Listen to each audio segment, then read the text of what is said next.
folks. I want to welcome you to another edition of MLC Talk. This is the platform we discuss all things Lutheran.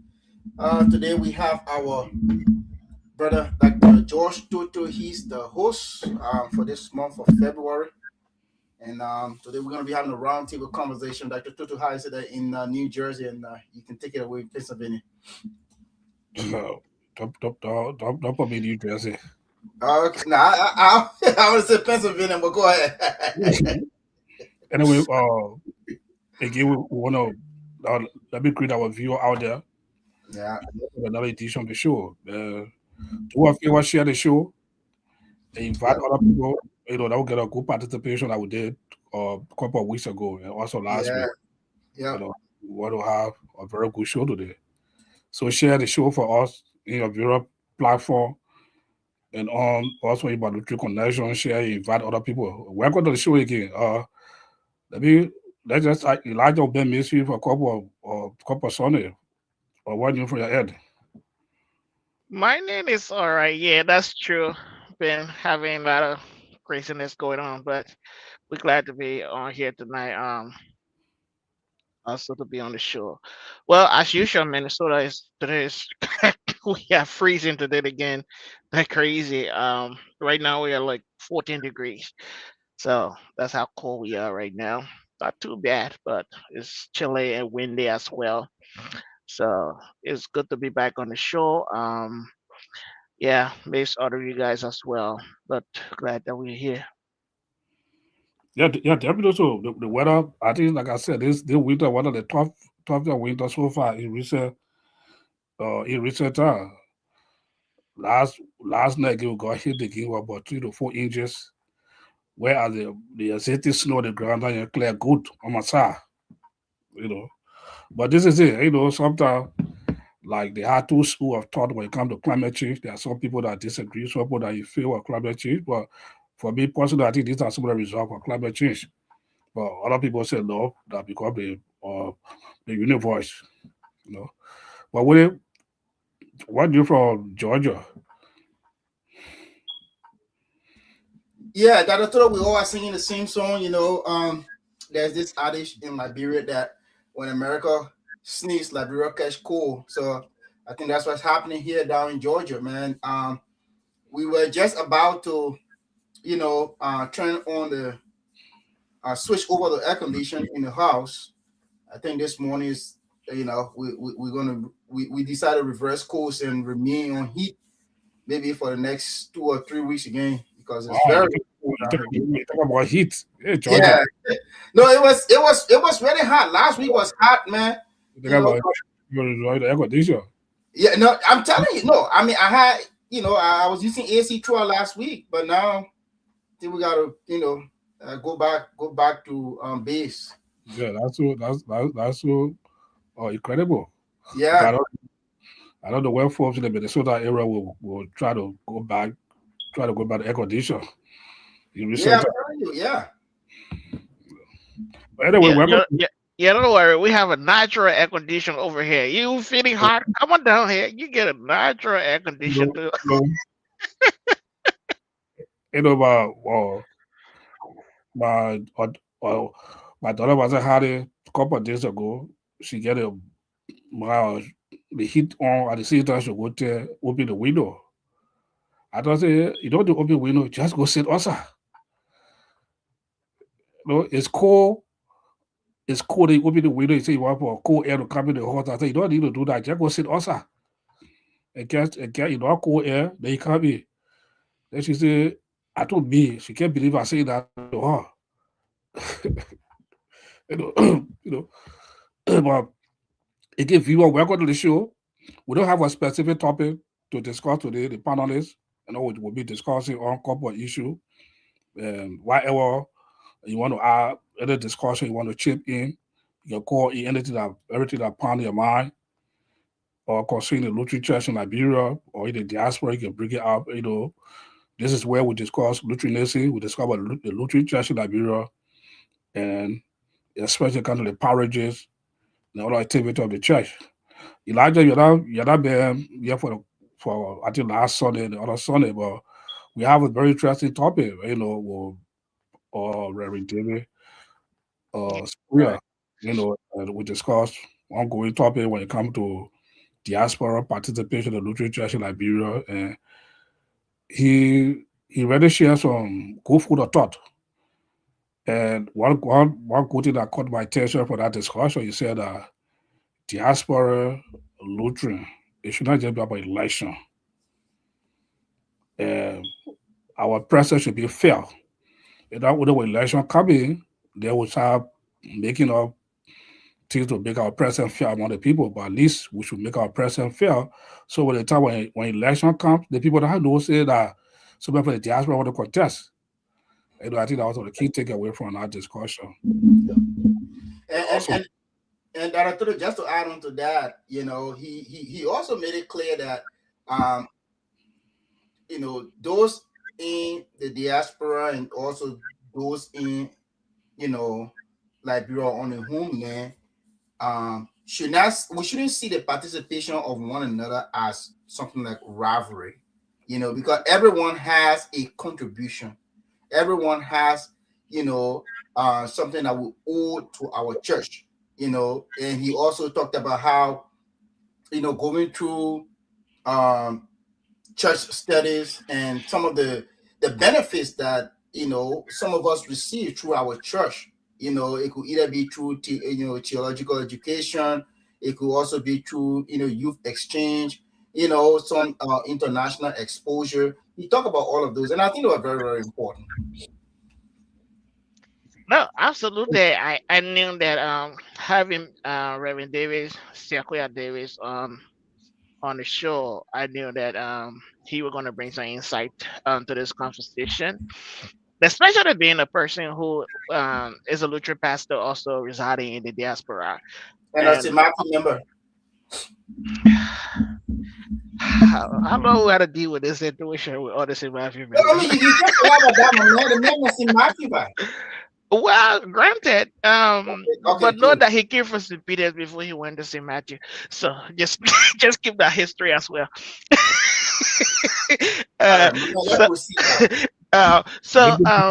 The conversation is very much important, and especially the issue of like the locals not saying the diaspora as rival groups. It's very much important. But sometimes, based on the economic situation, and if you have a person who is locally grounded and another person who's in the U.S. who quote unquote they feel that they are financially potent and they are coming for the same position, sometimes I think that where the disconnect comes in, and people are agitated that this person coming, people believe that they have the resources to do this, and I have been on the ground, I have been putting in time, energy, and everything. I'm doing this, so I think there's a need to have some boundary between the people coming from America and we that on the ground and doing the everyday job. So, and that's the reason why the LCA Constitution has to be very clear. So there's a lot of ambiguities around that when it comes to the LCA Constitution. There should be a thin line drawn between who can run for a bishop in the LCA, how long you should serve. Because you can't tell somebody, say, come to Liberia being like bro for 5 years, and then before you can run to be bishop. That is not possible when you know that his permanent residency is in America.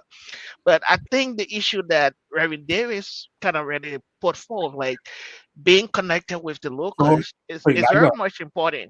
Yeah. Elijah, let me just interrupt you quick. We'll come back to that. I think Bishop is waiting to come on now from Sweden. Whoa. So we're trying to bring Bishop of our viewer out there. Again, another good discussion about Lutheran Connection. The Bishop is coming on. You can ask all your questions in the queue.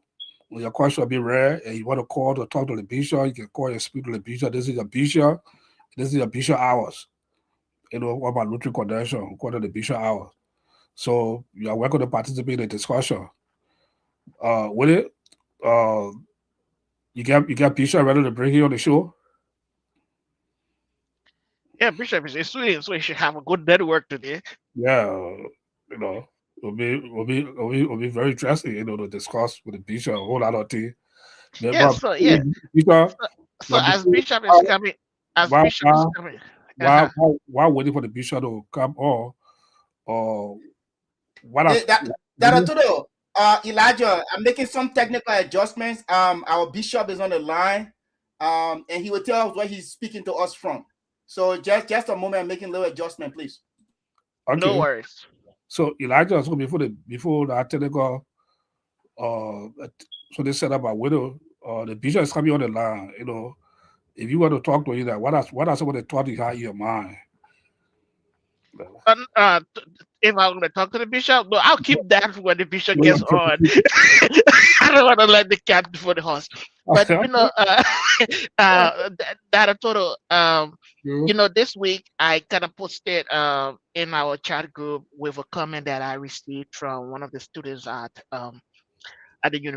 the Lutheran University Phoebe campus, yeah, and that was very much encouraging, and that brings me into to wanting to talk about the importance of valuing the student at the university and improving the learning environment.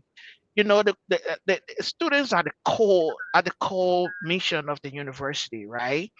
And the university does not exist because of the buildings, because of the rating, how long they've been in the country, or the politics that exist there, but they exist because of the students. yeah, So when you, as the university, when you provide or you value the students will perform better commercial. academically. They will participate, right? They will take ownership of their own learning, and Would it? they will graduate with confidence.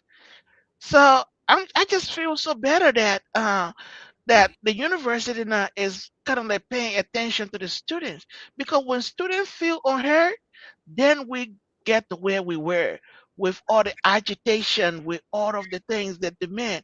So the university coming at this point now as like valuing these students is very much important.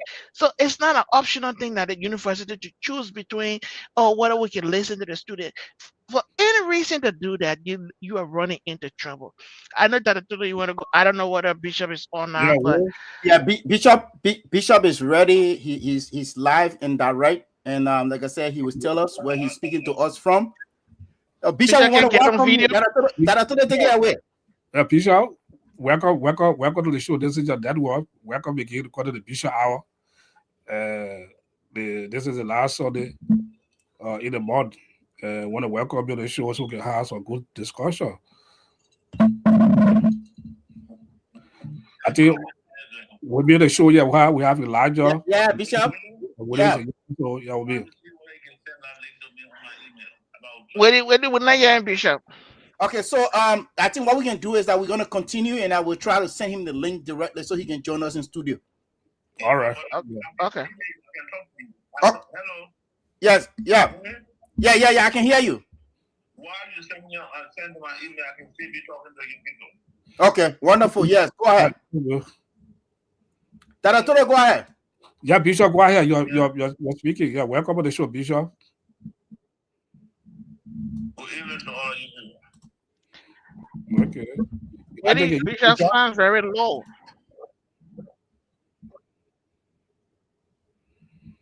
Okay. I can hear Bishop, Elijah. I can hear Bishop. Very low. His sound is very low on my end. Yeah.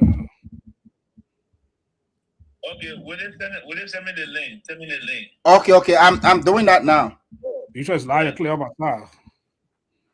Yeah, I can hear you loud and clear, but all right, Bishop. Okay, so yeah. I was saying good evening to all of you people. Yeah, okay, Bishop, welcome. Folks, please let us know if you are hearing the Bishop from your end. I just sent you the link, Bishop, if you can use the laptop and join us. Yeah, I see it. Okay. All right. So while he's doing that, and we can continue, Bishop. Yeah. So that talk. We're talking about advocacies. The importance of the advocacy. I was in flight talking about valuing the students on the university campus and how that helps improve the learning environment for the students. And students themselves, they go through a lot of things that are total. You are an instructor, and you know exactly what it means to be a student on campus, and you don't have the basic necessity or the things that you need to learn, and that brings about some mental health issue. That brings about this, you know, distraction to your learning process. And as a student, if you are not getting those things that you need, automatically you will become agitated, and then you will start to request for those things. And research has shown that when students are respected, that GPAs will improve, student retention on campus will increase. You will have a limited dropout rate on students. That would decrease a lot, and classroom engagement will improve. But if you disrespect students, all of those things will drop because they are distracted. The environment is not good. So I think the Abel Lawadi chairmanship on the board of trustees of the university, I think they are proceeding in the right direction. As we've always said on this show here, we all want the better for the Lutheran University. Our university is at the embryonic stage. It's not time to start having these kind of problems at the university, because our students, they will serve as advertisement for the institution. So students will go out and say, "Oh, I graduated from the Lutheran University. This is how the university is. This is how the university." Two, three, four, five students, if they are saying good things about the university, they definitely will encourage other students to come to the university. But if our students are disenchanted, they don't feel safe in the classroom.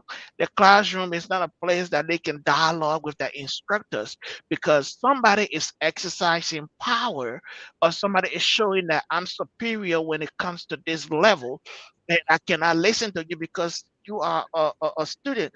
And one of the things that we should understand, that our students, they are not beneficiaries of our institution. No, they are the core value of our institution. The institution exists because they are there. If the students walk away because we're not providing the services, what are we left with? Empty Elijah, buildings. Elijah, So I just want to stop right there and say let me thank hold you to you. the Let me hold you uh, there. Let me hold you there. I think it's let me I speak of like a faculty person also too, and like a instructor. mhm. The students also, they are the future of the institution. Even though they are our core values, but they are also benefiting for the institution. So you can see they are not beneficial of the institution. No, no, no, no. When I'm saying they are not beneficiary, like wherein you are doing a charity for them, they are learning from the institution, which is a benefit. But you should not see them as people who you are doing favor for, but they are paying for what they get. So that's when I say they are not beneficiaries. If that's the term, that's the place I'm coming from. Okay, thank you for the clarity. Thank you for that clarity. Yeah. So what else for your side? Yeah. Speaking of the same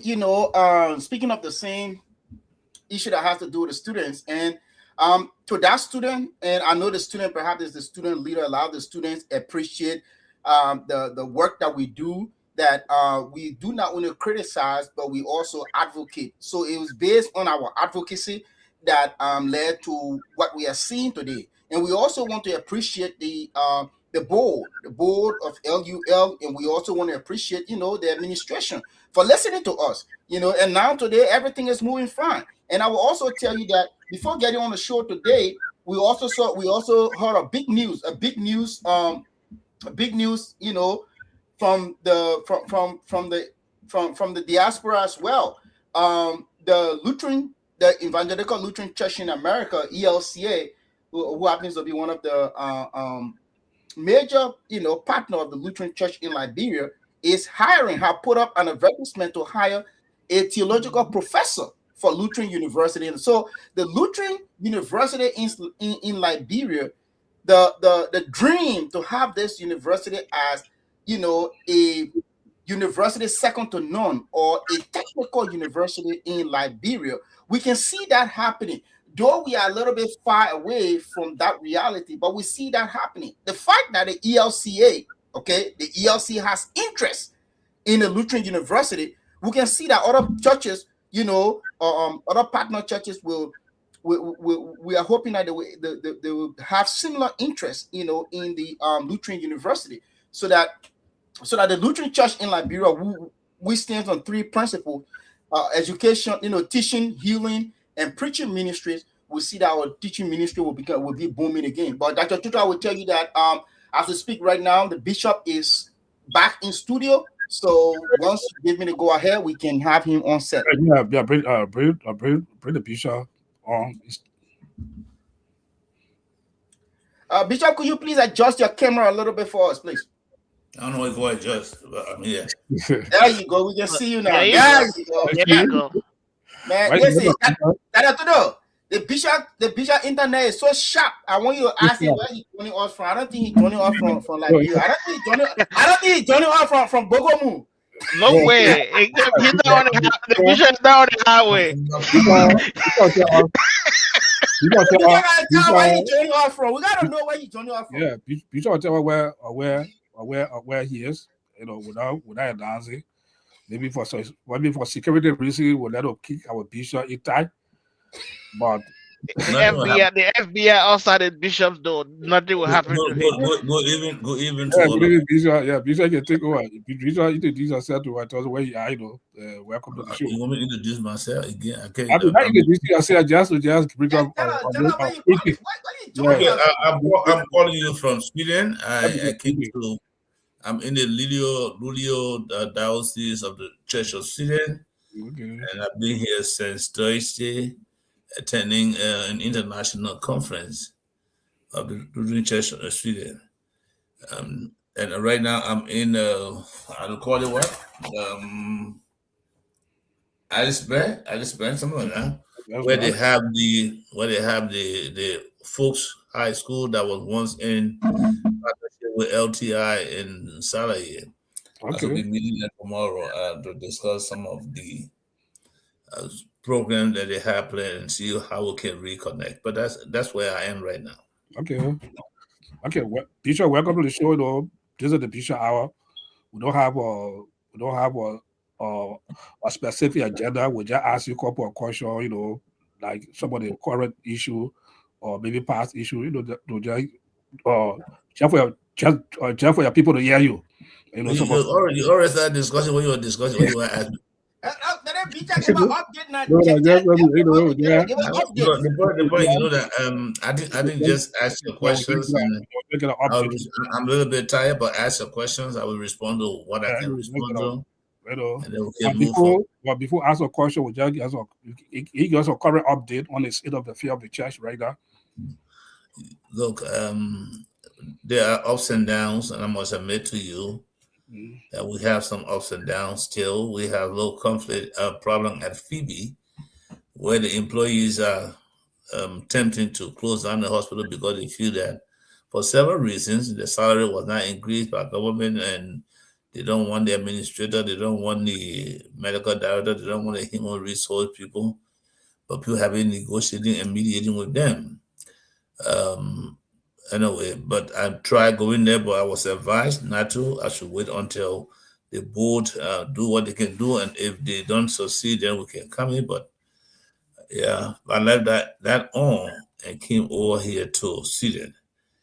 But on the other hand, we are planning so close for the convention, the biannual convention, which should be held in Phoebe, Central Liberia, and hoping that several things will be discussed. We need to look at maybe the new strategic plan, and also look at the revised revision of the Constitution, and many other few little teachings and other things that we hope to be doing at that convention. So I will hope that those who have preposition for the revision of the Constitution, it's still not late. I was hearing Elijah talking about the Constitution and what it does to afford people who in and out of Liberia to become bishop of the Lutheran Church. But I mean, maybe your question will bring those up, so I'm not going to hide my head about that. But also, what we intend to do right now is that maybe before the end of the partners meeting in April, We hope we have completed the bishop's apartment, the bishop's compound resident, and that can be dedicated during that time. And we hope to go to during the convention, drive up to Zoso to dedicate a new theater that was built by Edinburgh for the word, or Lutheran word for the bishop. And then yes, and then while we face the second phase of it, which would be now to provide equipment and material for that theater, since the first phase of the construction is all done and completed. Many little things we're still working on, seeing how we can find a way to sustain this church. Yeah, our intention with the farming is still ongoing. We have already planted a little more than 20 acres of land with coffee.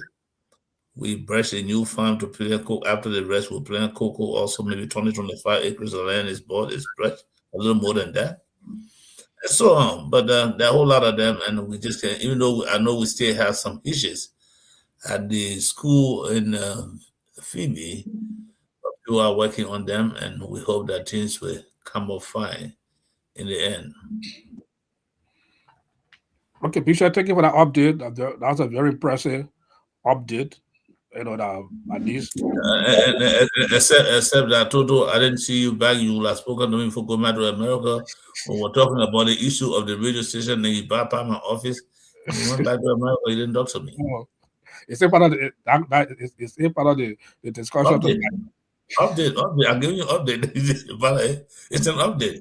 You promised me you came to talk about your soul. Come back to me, so you didn't come back. Then you said not update. That update. Yeah, that's part of the update. Yeah, but Bishop, thank you. That's a very impressive update. We started a discussion that was viewer out there. If you want to ask the Bishop question, you can put it in the chat. Your question will be read to the Bishop. If you want to call to speak to your Bishop, this is the opportunity you have to speak to your Bishop. Maybe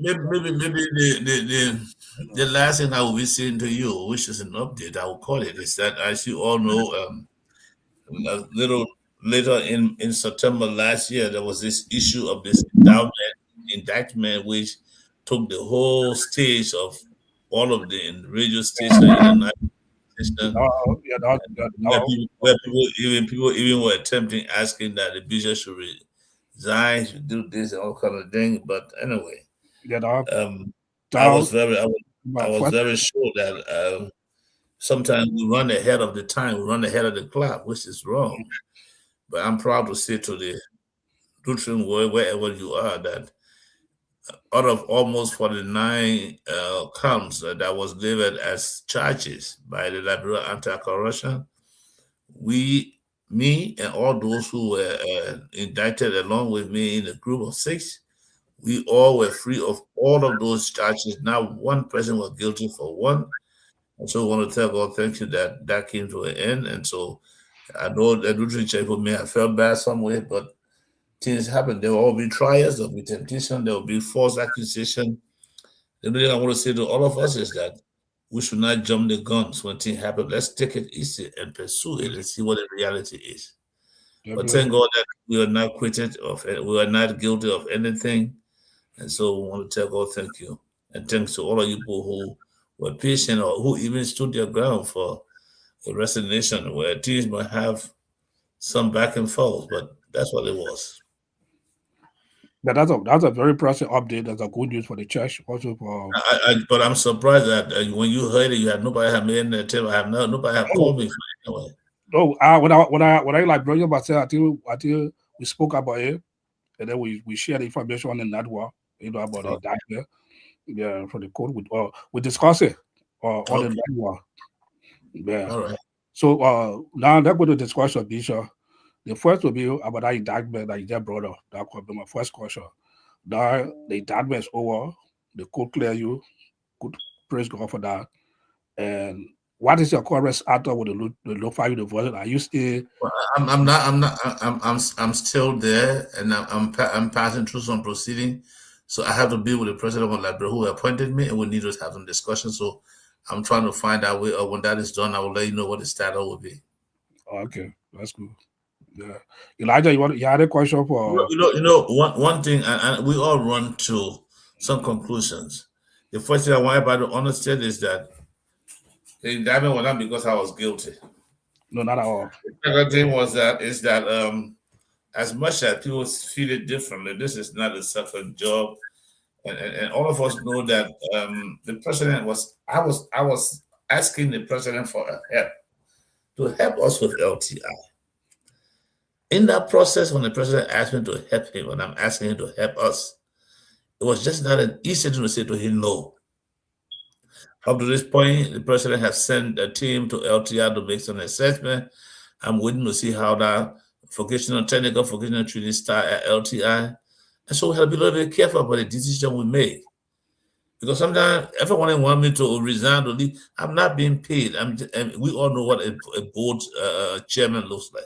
Yeah. But we have to be very careful because maybe the decision we take can either throw us under the stage or keep us in the stage.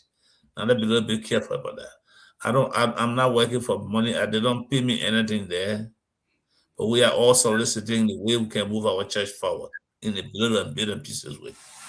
So whatever it is, but I'm waiting. I'm trying, because the president be a little bit busy. I'm trying to find the time to meet with him, and we'll discuss whether I'm going to leave or I'm not going to leave. I don't want to preempt. I want to wait and talk to him first, and then I will get back to you. I know what I want to do right now, but I'm going to say that. Yeah, that's good. Elijah, any thought, anything for Bishop as we move on? Oh yeah. First of all, I want to say, Bishop, congratulations on the clearance from the government of Liberia on the indictment case. That was a big relief for the church and for you personally. Um, we all know exactly how heavy that was on you and that of the church, and to see that you are clear now. I think it maintains the morale of the church and the integrity of the church as well. You being the leader of the church. Um, my first question to you, Bishop, has to do with communication. I know we've talked a lot about communication within the LCL, and one of the things that I think is happening here is that the general secretary of the LCL has been very dumb when it comes to communicating the progress the office of the bishop is making, or the central office is making. So we've talked about how the church is sending out information to the wider church, because sometimes when things are not communicated, it is interpreted the way people think it is. So until the church or your office can communicate frequently, people will interpret things. So I want to know what are some of the steps your office has taken when it comes to disseminating information church-wide. But I think, Elijah, I want to say something before I come there. I want to start with the indictment first. One thing I wanted, and I thought you Lutherans would have done, all of you know me very well. I work in the church at different levels and different boards. Elijah, you know that. I work in this church. I was surprised, and I don't know whether couple said it is on this net today.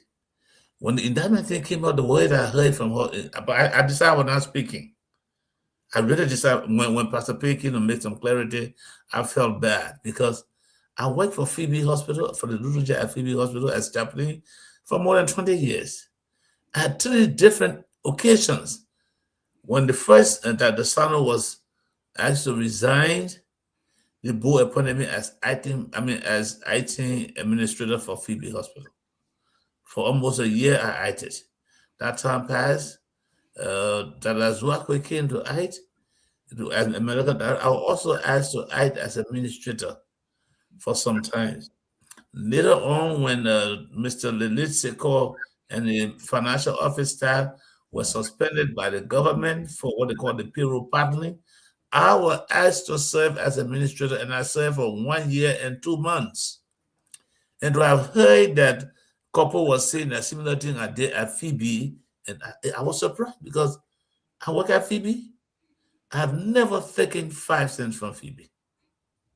So to have known the person I am, and for all of you who know me in a different, and will have even taught and said something they said was very disheartening.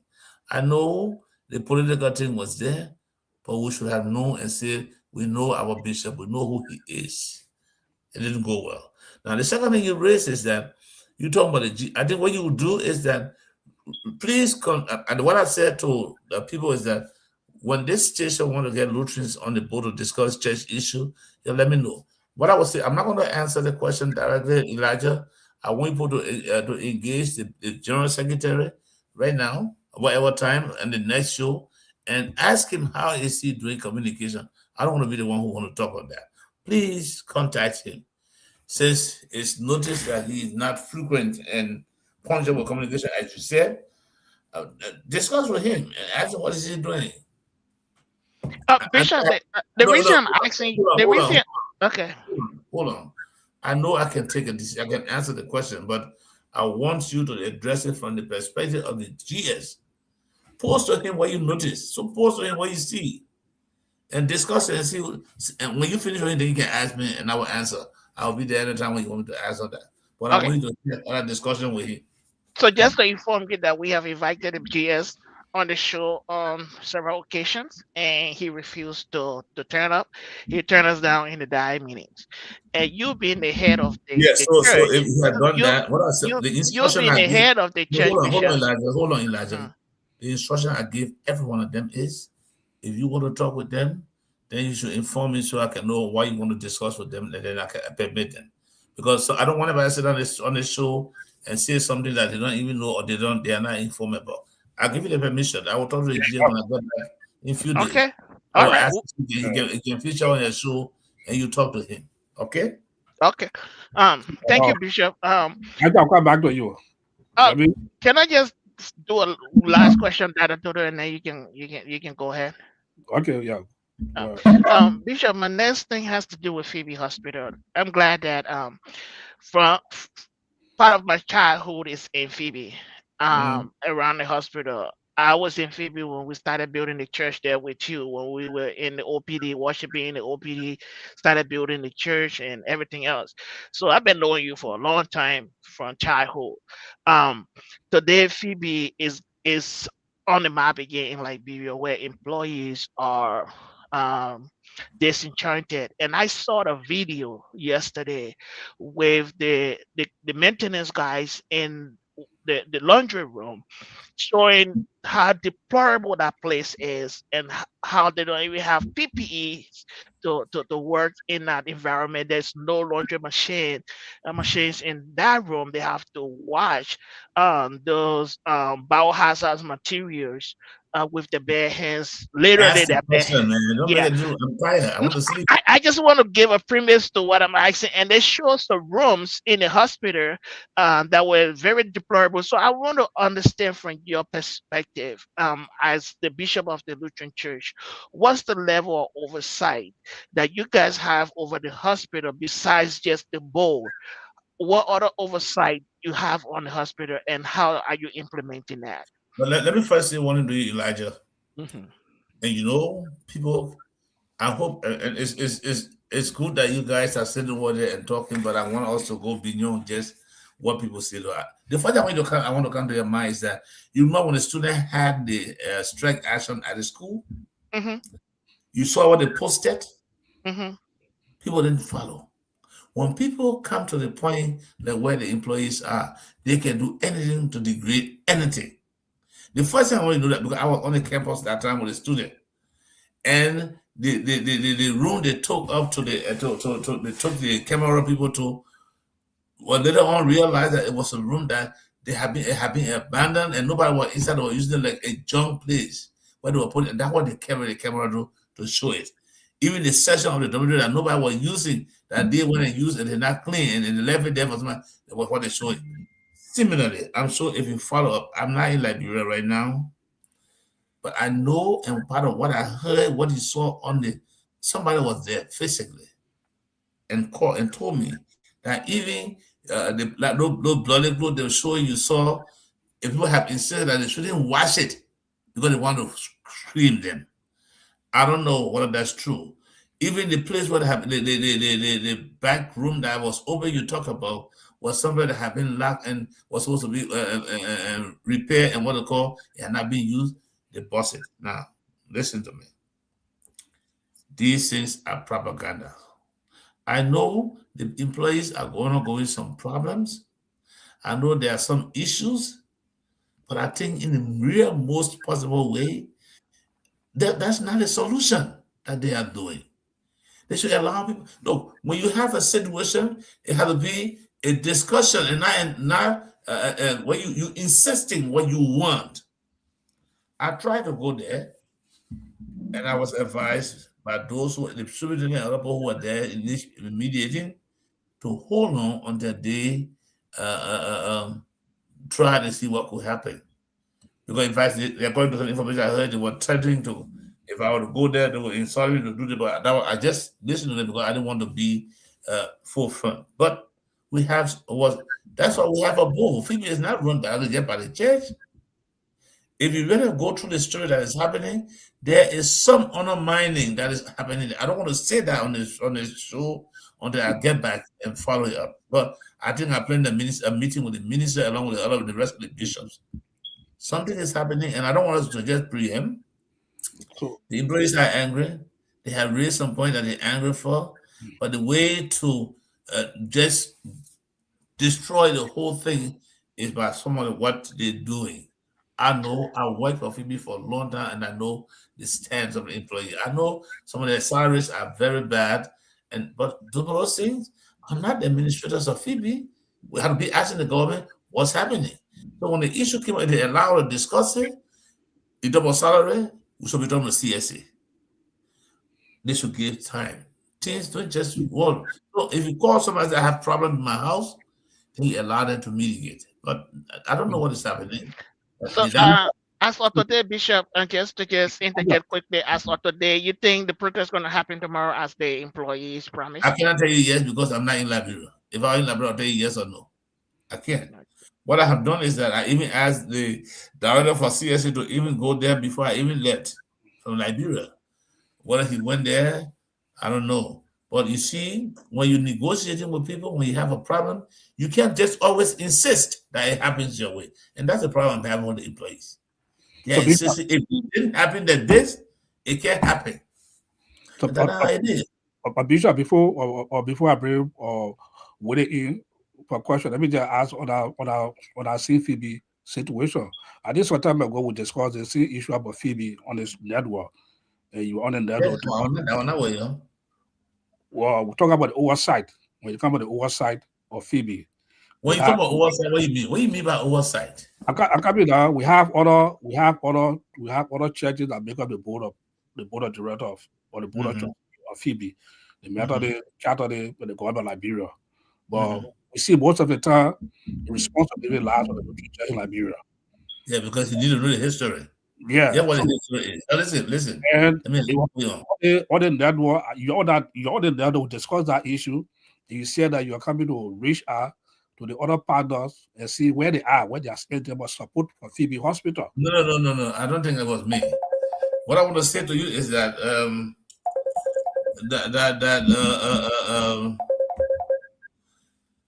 Lutheran Church, the Episcopal Church, and the Methodist Church. These churches have been responsible for Phoebe. They have been responsible for Phoebe. And at a certain point in the history, the Episcopal Church were not doing hospital business. They drop off the hook, even though they still have members on the board. So the contribution and support is not as what it was before. The Methodist Church started running their own hospital. So they're not falling in the financial material support of Phoebe. That you should have known a long time. More than 10, 20 years ago. But why hold on now you want us to discuss, give me the chance. Oh, I'm the dialogue, Bishop. No, but the point is that when I'm speaking, let me complete. You ask a question, right? Yeah. And so what happened in the past leadership, and I have been one person who have been advocating and I've been stressing. But they still want us to continue the ecumenical partnership, and they're not willing to support. Before you have become bishop, my idea had been then we cannot keep them on the board. But also, you talk about Zina asked for oversight.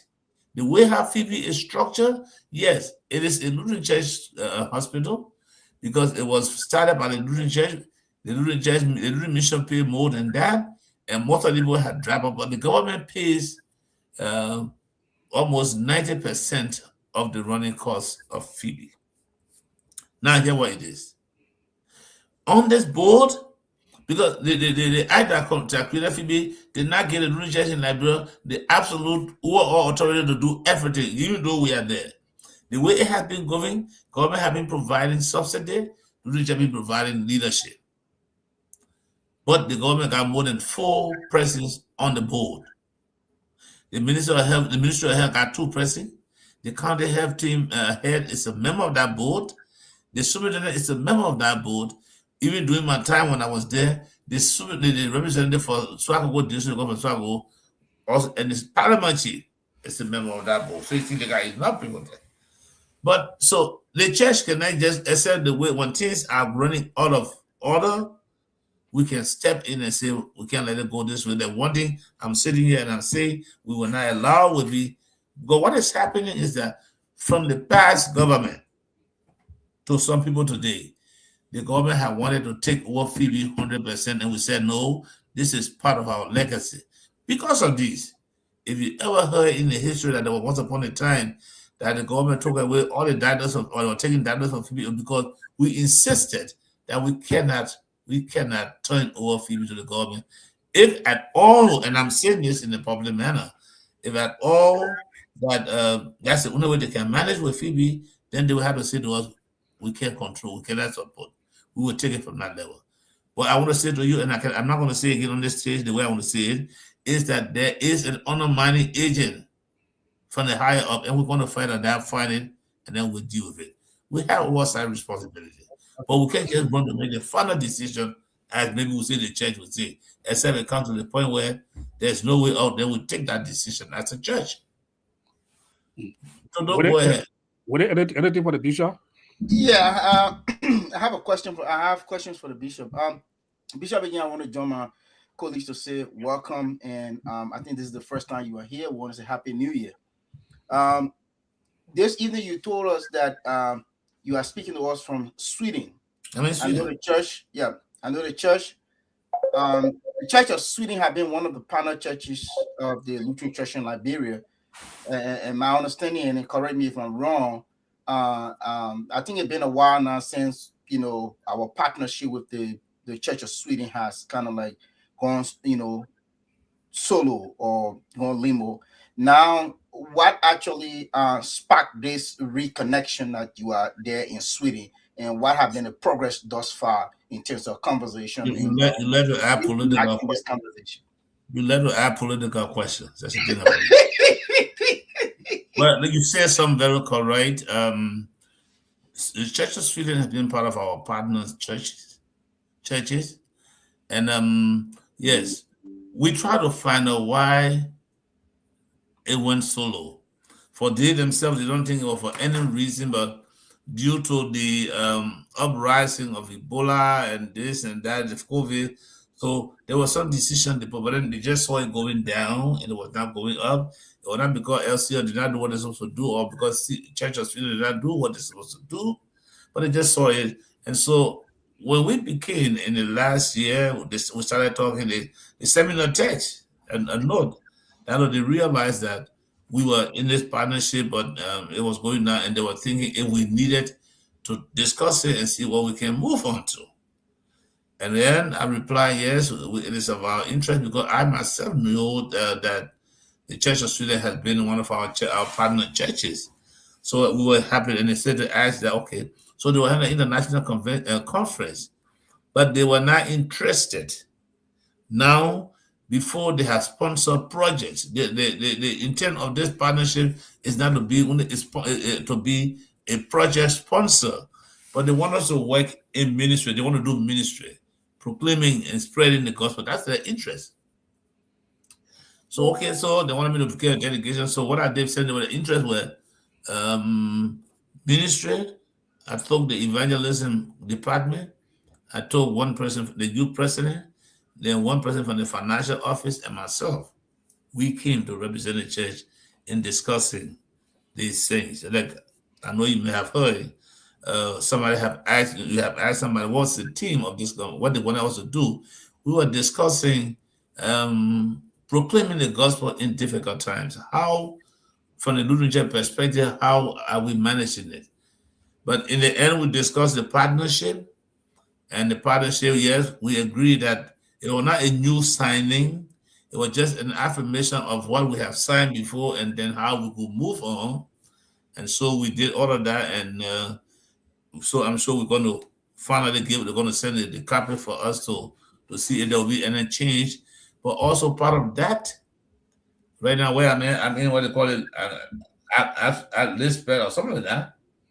And why we are in this part of Sudan is that there's a school here called the Fourth High School that once were in partnership with LTI, and they were trying to support LTI agriculture initiatives. So we're here to see whether like the Church of Sweden have come up to renew the partner or to strengthen the partnership, whether they are still interested in working along with LTI. So we talk all of those, and that's why we're here tomorrow morning. We'll be discussing that and see what it is. And the afternoon, we start planning how people can leave from here in the next 2 days or 3 to go back home. But that's why we are here, Willie. We're here to reaffirm and strengthen the partnership we have with them. They did not blame us for breaking anything. We did all we could do. It's just that, as you know, donor funding is reaching a donor funding fatigue time. So they're not prepared to do. That does not mean that they're not going to help us anyhow financially, but the basic goal is not to sponsor projects. That's what they want to see how we can work together in ministry, which we accepted, and we try to work on that. Okay, that's good. Bishop, I have a second question. Just the second question, please.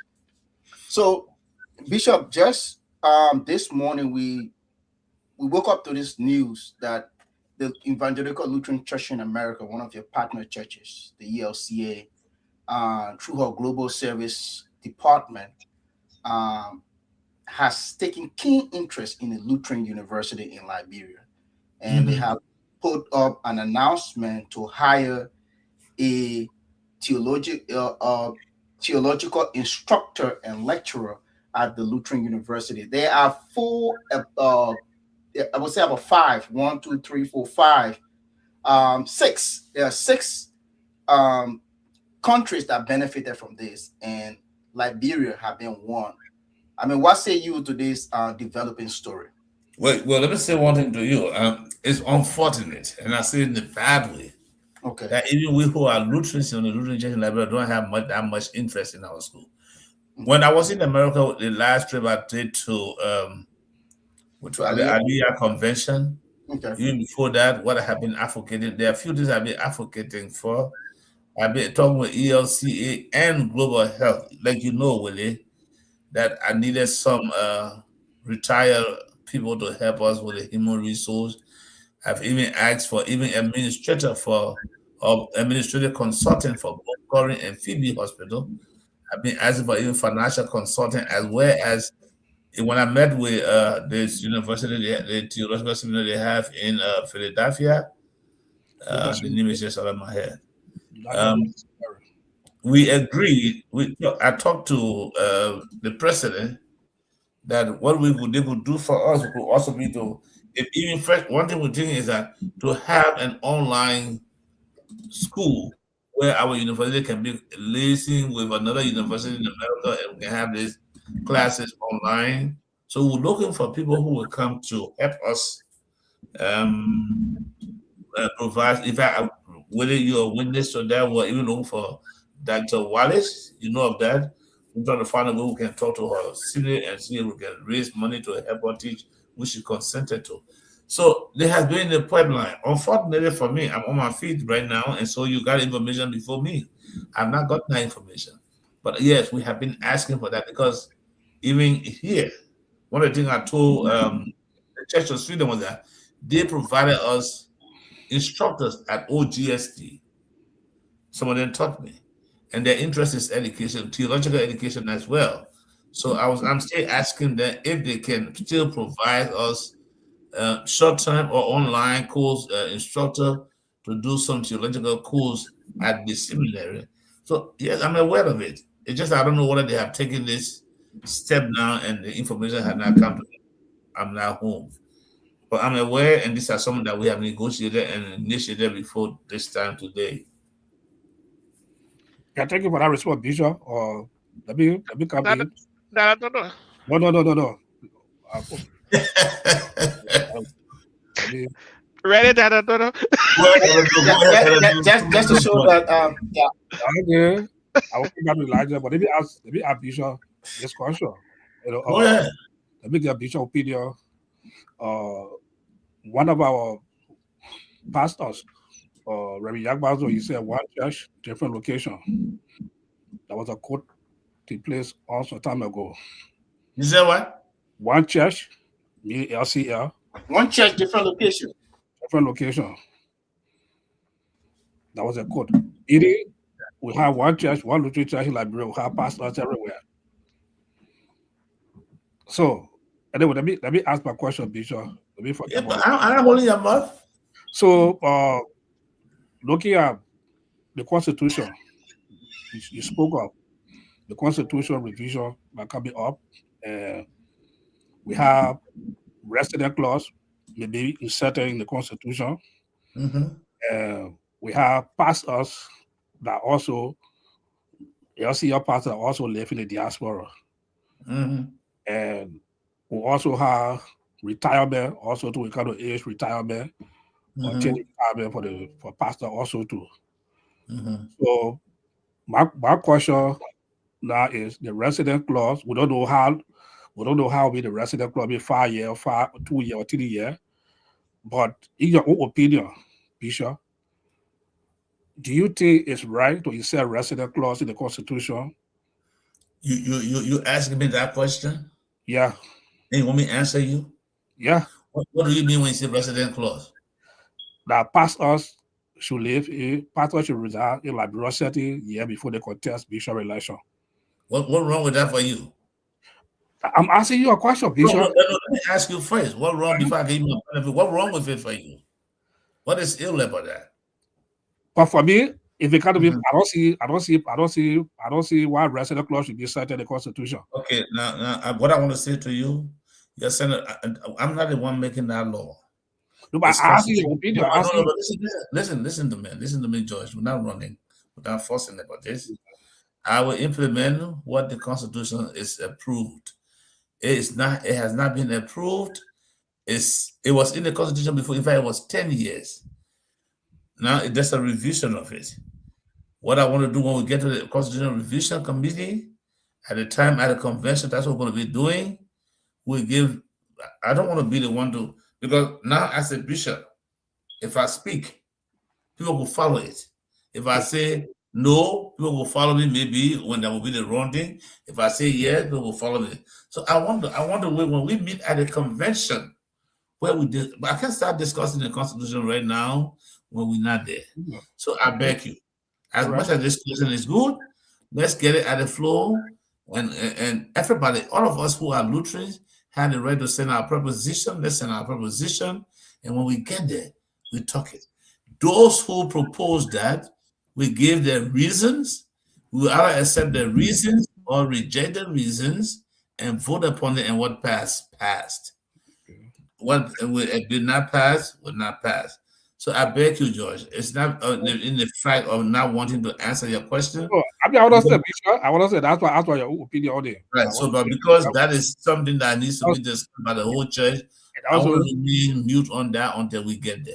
I will give my view at that point. Okay. And also, do you have a plan to contest the next election? Dada Todo, we have a caller, please. Dada Todo. Dada Todo, I still got 2 more years to go to earn my first fees. Okay. At the end of that, I will decide based on my own judgment of what I have done and what I want to do. We can decide that. Constitutionally, I'm not disqualified for running. No, I can run if I don't want to run. If I didn't want to run and the church said no, but I want to do what I'm supposed to be doing or reach the convention that time, I will tell you what I stay interested. It's too soon yet for me. Okay, see, you enjoying the privilege of the PCRA. Yeah. We have a caller. You know, let me small joke, right? Yeah. Toto and all of you people. I like what we do in this church.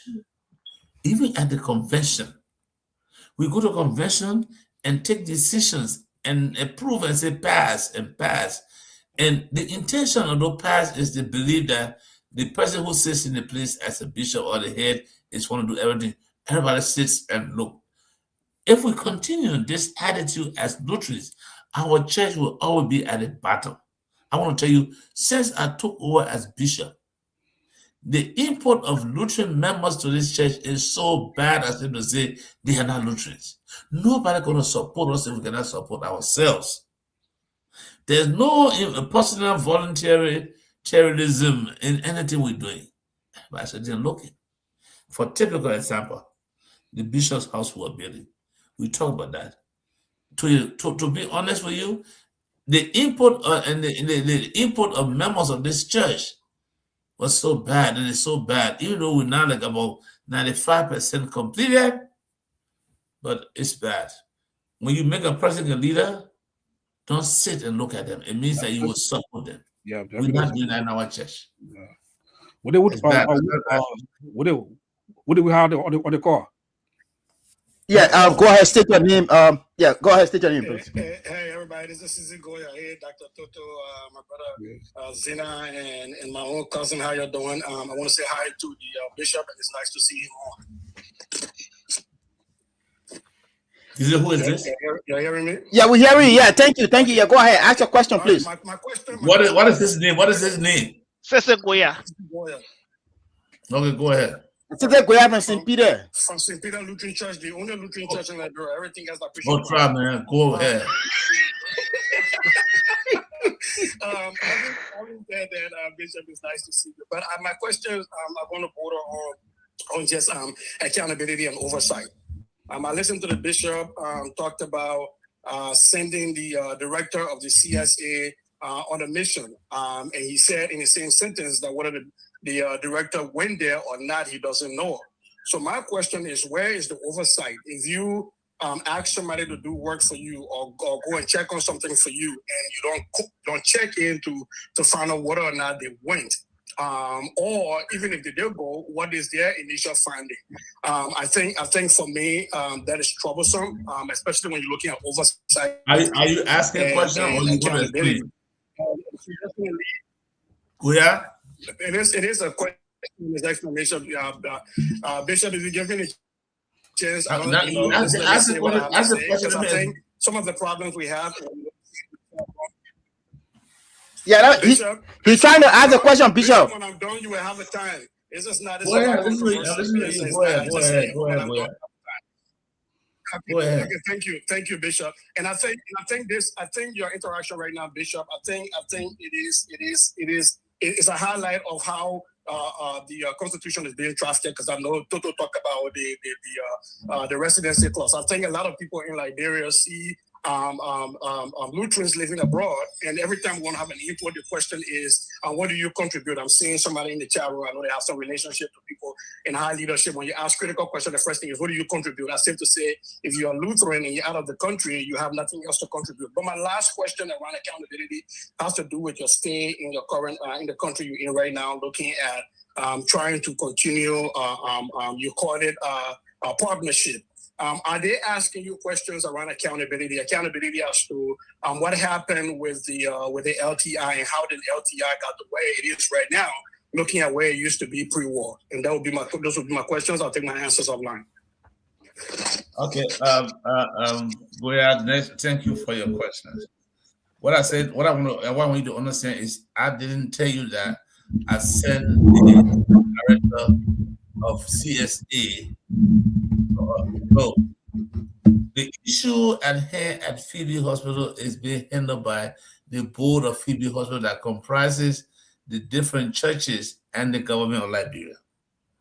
What happened? Why I was talking to you about the director for the General Service Agency, Brother Jokai, is because he's responsible for salary, and there was a salary clause that came up among the request or the demand of the employees. And I wanted him to have gone there and make some explanation to them, because we are not the one providing salaries, it's the government. So he was supposed to go there and make some explanation to them of what has happened and what is happening, that if their salaries were not increased, he should be able to explain that. That was all.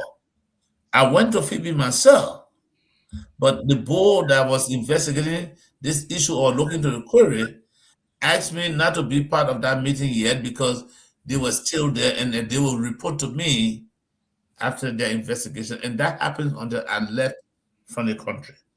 So it's not a matter of we not having oversight responsibility. We do. But it's like if you put people into responsibility, now that I'm here in Sweden on my way back, I heard how far it has gone. Now, if I get back, I will act. What I've been planning is to call the Minister of Health, call the bishops of the different churches, so we can sit down and look into it. Since the board has made an attempt and they are not getting anywhere, then we're supposed to come in. That's what it is. If we sat down and didn't do anything after that, then people will say there's no oversight responsibility. But you know, Phoebe is not just Phoebe. It was created by an act of the legislature from the constituted a board, and the boards, the representatives of the board are all stipulated in that act that created Phoebe. So we didn't want to prevent and jump over them when they have already been started doing the job. So we're going to see what they were going to do and how. And they asked us to wait and see and let them see how they can handle it. That's why we didn't go there. Well, but I drove from Monrovia to Phoebe, and I was not allowed in the meeting because of that. Second, Okay. so he asked 2 questions. Yeah. Secondly, his interest was whether the partners are asking us why this accountability for LTI. It's not only LTI that we came here for, but on the other hand, we all know, if we don't know that, I don't know whether there was an accountability problem, but that LTI was being, first during the war, was brought down 2 times. When we started again, they tried to assist with LTI. That negotiation did not go far. When we had a meeting with them, 2008 at LTI, it was 2012 that somebody who came to Sweden here and Reverend P and began the negotiation with this school that is part of the Church of Sweden. So it's not any kind of big thing. So the group that was running LTI after the war was GTZ, that had this agriculture program at LTI. And the COVID and Ebola brought those interaction to a close. The church tried to manage LTI, but they did not even have funding to run LTI, so it was kind of like depending on student tuition, which did not suffice or could not support the institution. We came there and tried not to close it. We stayed maintaining at a small level. Right now, what we are doing is that with some negotiation from Lutheran World Federation, we have started the school. The school is ongoing. We got more than 100 students. We have already started an agriculture project. As I speak to you today, we have opened 3 of the fish ponds for the children to start practicing. Right now, the funding from Lutheran World Federation has renovated the training hall, the aquaculture, the missionary, the electrical, and the plumbing to be dedicated soon. The next phase of that project, which we are asking Lutheran World Federation to do, is to renovate the dormitory and to provide lighting and water on the campus. That's the next phase that may start this year, literally or early next year, and we are on that. So from my perception, well, no report came to me to show that there was some mismanagement. Or they didn't ask me about those questions because they know they have not sent in anything. They have not sent in anything to LTI yet. The negotiation was just made. They raised some tools, but they never shipped it to Liberia to LTI. That's what I know. Yeah, okay. All right, take a picture for that. And then, guys, we got to talk about that so fast. Okay, Bishop, not different. I will take one more question from you guys. Then we'll go to the queue to read the comment from the queue. Okay. Yeah. Thank you, Bishop. I know we're keeping you up. I can see that No, you're a bit tired now. I'm looking for you. Usually for me, I like to bring history to my question and set the stage for it. Bishop, I want to question you about reconciliation within the LCL. I know that since your inception as a bishop and doing your leadership, that's the 4 years now you're in leadership. There has been a lot of agitation between pastors, members of the church. There are a lot of bitter people within the LCL. Some pastors, they refuse to take assignment and all the kind of things. I know when we went to LTI 2008, after that convention, there was a big conflict in the church where the reformers and everything else. And what Bishop Harry did that time was to set up a reconciliation committee that was headed by the former ambassador to Liberia, Mary Barnett. And that reconciliation happened, and people came back, and everybody started working together. So I want to understand from your perspective, with all of the pastors and bitterness within the LCA, what are some steps you've taken to reconcile the church? Look, Elijah, the situation are not the same. Don't take it to be the same. Pastor refusal to take assignment, it has nothing to do with what you call in reconciliation. Because what was happening that time, the church was being divided into two. I was there. I was a pastor then, and I knew the whole situation. Right now, for pastors who are refusing assignment, it's not because they have conflict with anybody in the church. It's just that we made a mistake, and people are building on that mistake. First and foremost, during Bishop Harris' time, at that time, even talk about reconciliation, the church was potent financially, even to call for bigger reconciliation. But let's talk about the pastors' refusal to take assignment. The pastors at the convention agreed that a pastor who serves after 5 years should be reassigned. That one. Two, all of us who are pastors in this church agreed at our ordination or even our insertion as student at seminary, told the church, anywhere you find fit to send me, send me. There are some pastors who have been assigned in the interior for over 15 years. There are some who have comfortable sitting in Moravia and in places, and we don't think we should change. Now, here what it is. I'm going to start with one typical case that I'm going to institute a disciplinary action on, and I've seen it on the public media. Edwin Flomo. Edwin Flomo was assigned somewhere 19 years. You understand that? He requested to be transferred. We agreed. He and the board discussed his transfer. Now, I'm putting the public media because it's serious. And then Edwin, when they began the process of his transfer, he got in connection and got in conflict with Brother Andrew Temi at that time in the political thing, because he was serving as one of the relations advisor to the former Vice President Joel Taylor. Andrew Temi was running to become representative. In Sanaye, you there? Yeah, we know the story. We hear you, Bishop. In Sanaye,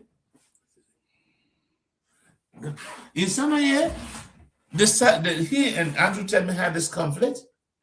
And Andrew Temi, but he forgot that he had already told me that he wanted to be transferred, and which we did. The board is working with him. He had started moving. Then he came, he said, Andrew Temi told him that I will see to it that Bishop will take you from here. I was not there. There was this conflict, and so I went there one Sunday and then tried to follow what was happening. And then he said that to me. But he had already agreed to be transferred. When the transfer was instructed to be done, he refused that he not leave because he feel that Andrew Temi had told me to move him from Sunday. When even he himself had asked me to even send him to America as ambassador for the church, a position we don't have. So what I did, so he refused. He told me he can never work under my regime. You will not take assignment on my time. So I tried calling Edwin. I called him. He refused to answer my phone almost 2 years now. I sent a team of pastors and board members. He refused to come. Up to now, he had not stepped to me. Is that what the pastor you call that? Talking about refusing assignment? It's disrespect. That's how I know. Every influence, and nobody got any problem. And you, Zina, you know, if there anybody who's supposed to misbehave, not be Edwin. Because Edwin had been my son from the time before he even entered seminary. I encouraged him. So even if I took a decision that he didn't like, shouldn't he come to me as a bishop, as his father? Up to now, Edwin running between America and Liberia and think he's superhero. But the mistake we made was, and I'm going back there. My first convention, when Reverend Howard Flomo misbehaved to me, walking my office and insulted me and slammed the door, and the board tried to talk to the executive council, she refused. When executive council requested that she be disrobed, the whole church rose up because it was Padmore administration. And nobody saw it to be anything bad. They had to organize another committee to go and meet with Howard and report to the executive council that made a decision that they rejected. That committee had been working since 2023. Howard has never consented up to today. She's still misbehaving. Do you think those kind of persons will be pastor? Are they the one I have seen that refusing? Because the church supported Howard this misbehaving. That's why when the pastor misbehaves, they don't want to go anywhere they want to go. What's wrong? Bishop, let me make a final. Let me complete. That's a good question. So I want to say to you, the reconciliation I talk about in the church that we'll be talking about will not even be because pastor refusing the assignment.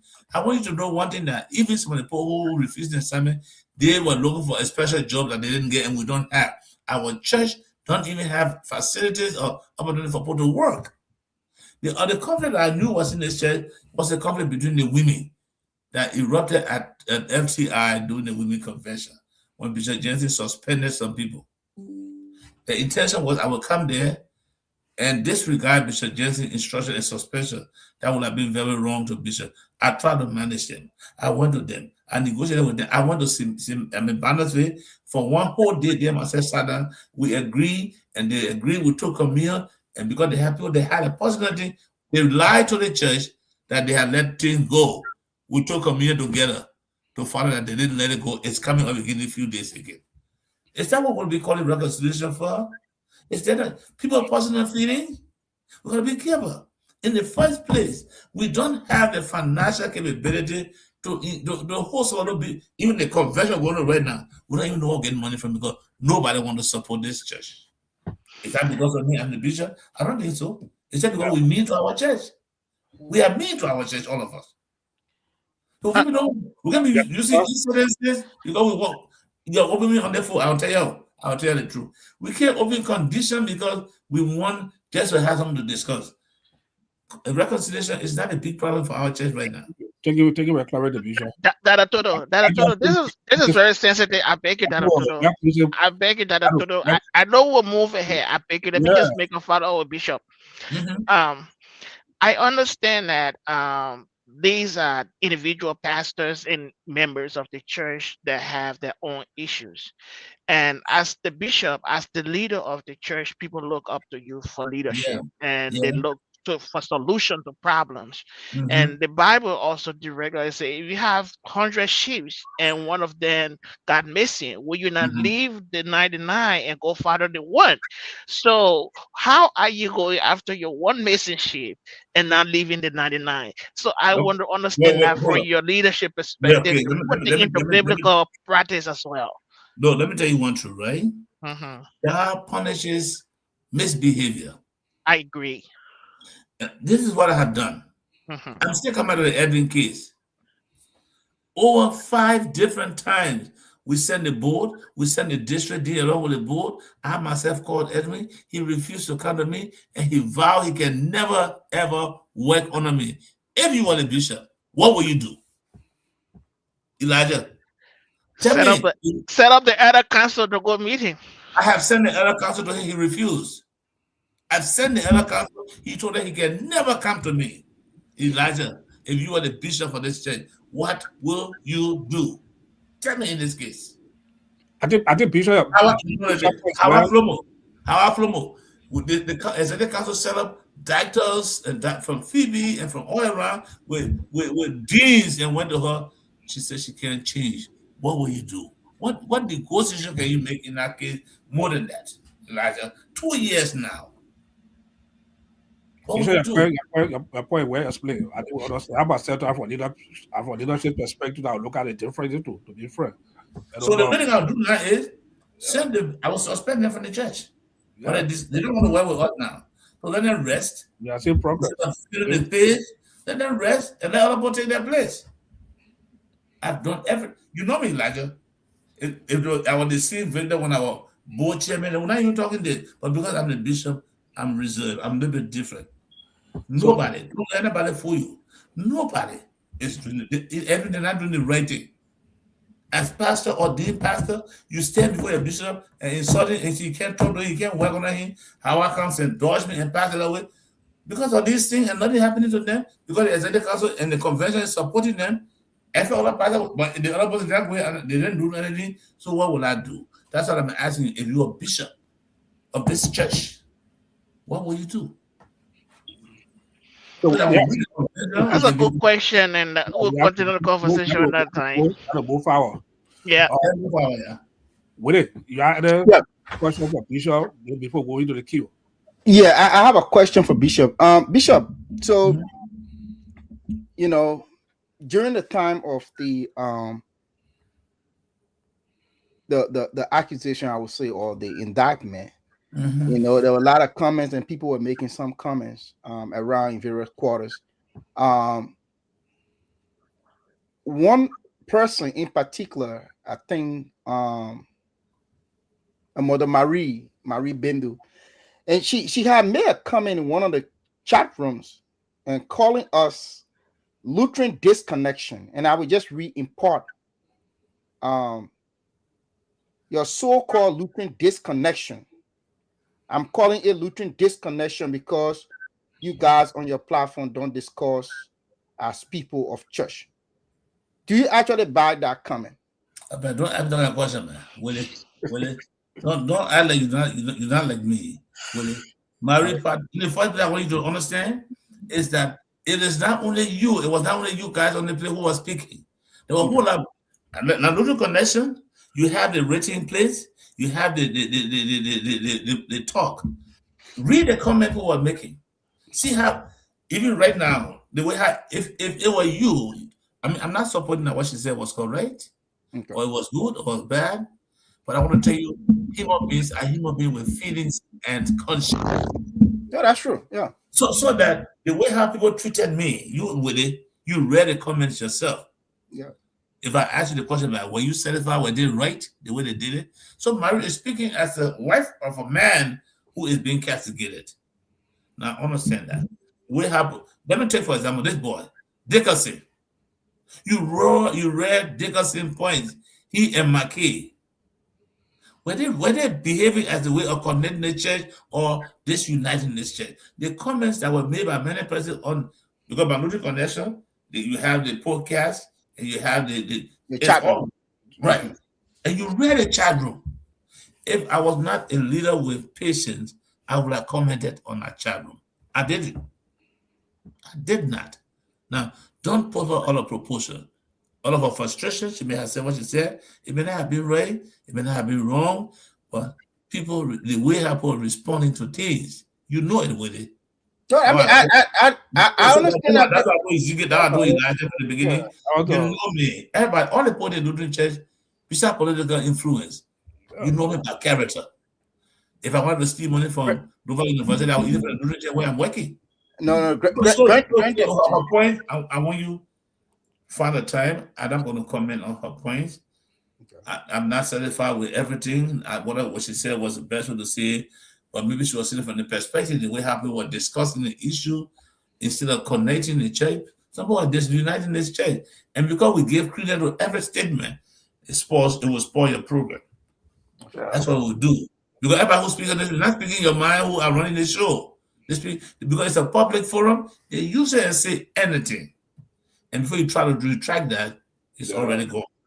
Definitely. Grant the bishop.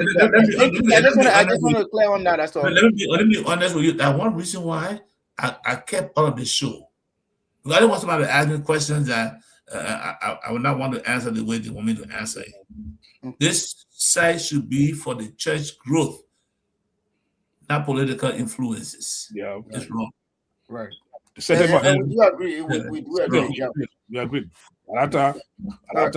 They set them up very high. I was said to my wife, yes, what to do my wife will come in the public to defend me also too. You know, so these are sort of you show happy. So with that go to the queue and see why the queue let's recognize our guests. Anybody had a question for Bishop? Yeah. So yes, The queue is very hot. first person, our sister Dedesana. Dedesana is from Bannersville Parish. I understand that she's working her way, she's about to move to Painesville area. So anyway, my dear junior brother Emmanuel Sumo Kobo, he's following us from King George in Grand Cape County. The Royal Jerome Jala, he's there from the German church in Gaytown area on the old road. Our sister Marlene Molbach Ekula, she's the secretary of Aliyah. Brother David Molbach, thank you so much for following. Brother Chuku Pope, we want to say thank you. He's following us from Grand Cape County again. We want to say thank you. Okay, we have a caller. Hold on, once we're done, we're gonna bring you in. The Dean himself, Dean Thomas Jala, and Dean Jala said he's fallen from the United States. So Dean Jala, we hope that you can speak to us before leaving. Yeah, Dean Jala is here. So we hope that Dean Jala can speak to us before leaving. Maybe that's all. Yeah, I don't. You ask me to get permission from me. That's an instruction. Hey, we're taking Please bring Dean Jala permission to talk to us. I don't know what you're discussing. Okay. Let's go, man. Go ahead. But Cesar Goya, he was on the show here with us. He made his comments. But Andrew Weeder want to say thank you. A lot of folks following again today. Flomo Livingstone watching from the US. Says Flomo, thank you so much. We have Aliyah. So please, says Flomo, we need to get in touch so you can join Aliyah. That's the Lutheran organization. We have our mother, Hawa Kuyate. She's watching from Wookam, Painesville, St. Matthew's Lutheran Parish. We have Brother J.D. Pod. He said, Brother J.D. Pod. I want to, then we also have Brother. I say this on the, we're not going to show. No. We also have Brother Abraham F. Tamba. Brother Tamba is the chairperson of Bannersville Parish. We want to say thank you for joining us. We'll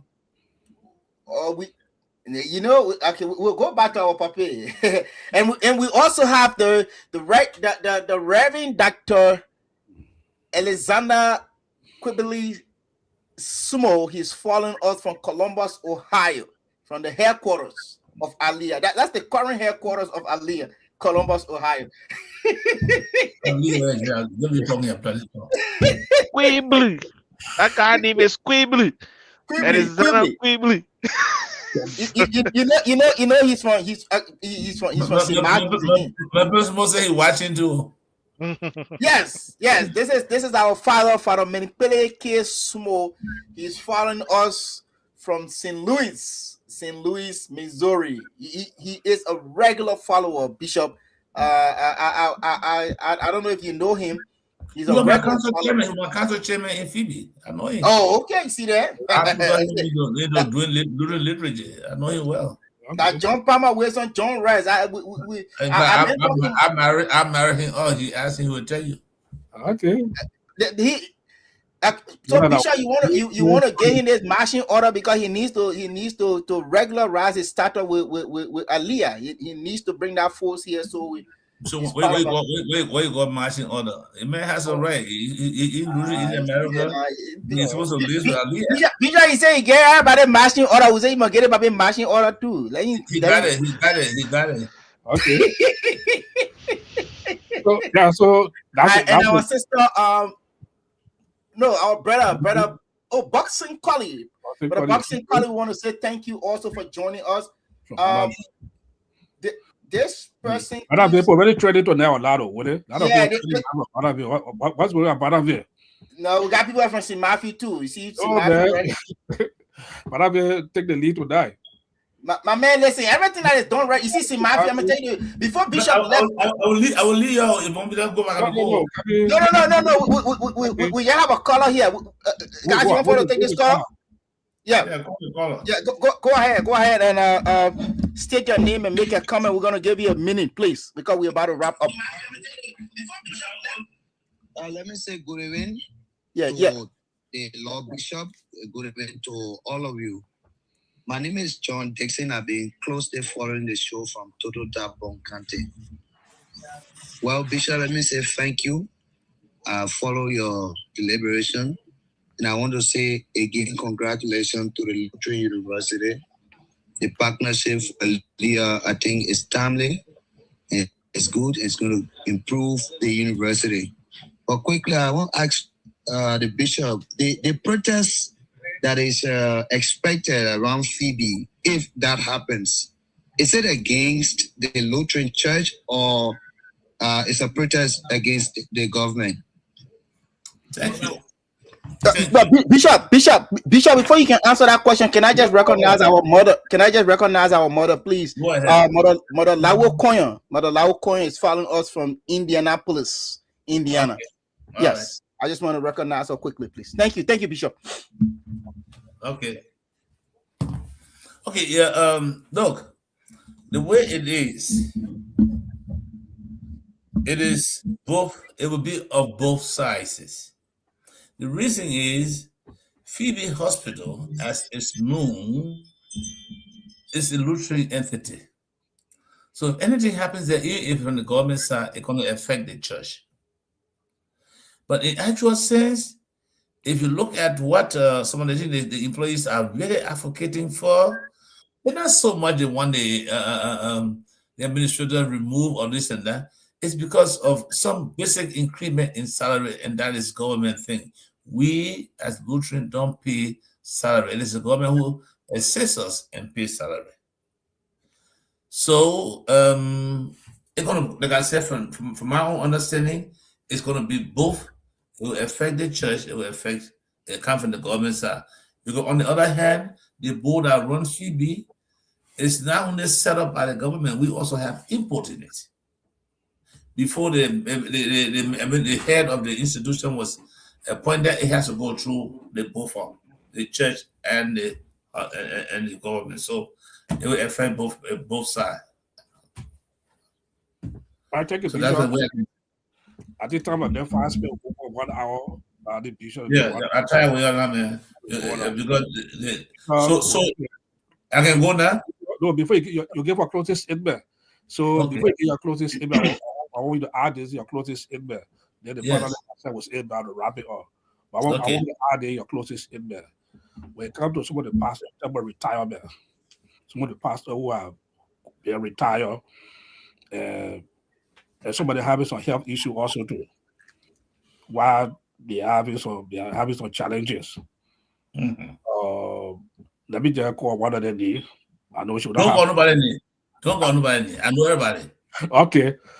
I think you understand my question there, Yeah. So when it comes to these people, what are some of the plans that the church have for them? Look, let me say one thing to you again. I said earlier, this church we're running and we expect too many things from the church when we who kind of church not supporting the church to those levels. The first place, let's talk about retirement. There are most of the parishes that pastor work, and no parishes are not even paid the pension.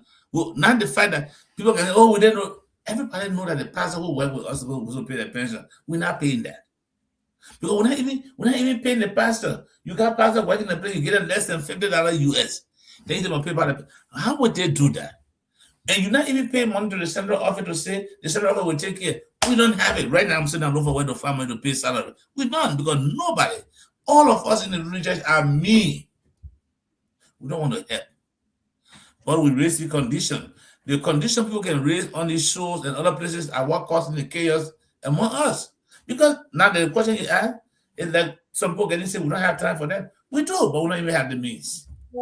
We don't have the means. No way. Even the university of Doma, we organize a committee to even solicit funding for it. Nobody. So the real truth I want to say to us is that we are concerned about everybody. But unfortunately, financially, we are incapacitated. That's the trouble. That's the real truth. The real truth. Manchester United Bishop, when I get sick, I gotta find my own medicine to take. No way we have any means. What we should be doing, and don't deal with the bishop. All of you us sitting here on this show and other places, let's come together in ourselves and say, how can we support our church? You calling for? I heard you calling for a General Lutheran Conference, all Lutheran Conference. Are you? And I told you people, you organize it. You'll find a means by which we will support that conference. You'll do that and let me know and see what I will not have it. I can't call it because I don't have any money for that. Right now, the actual biannual convention, I don't even have any source for support for the biannual convention. Because nobody want to help the church. And you think when you pay somebody bishop, they got all the right, they don't have any right. You're supposed to support the president, to support the church function. Nobody's supporting at all. Who besides Aliyah trying to send someone when they do the university? Who has sent money there? Nobody at all. And that's the truth. It's very hard to. When we who are Lutherans come to the point and say the church is for us and we support the church, we gone, my friends. Then we gone. That's why that all conference will be very important for. Yeah, so Toto, I told you to organize that all Lutheran conference and find the money to sponsor them and come back to it. We'll talk it. Show me where we are. Elijah had a gravel you have to do that. Yeah, we're working on the Lutheran. Bishop.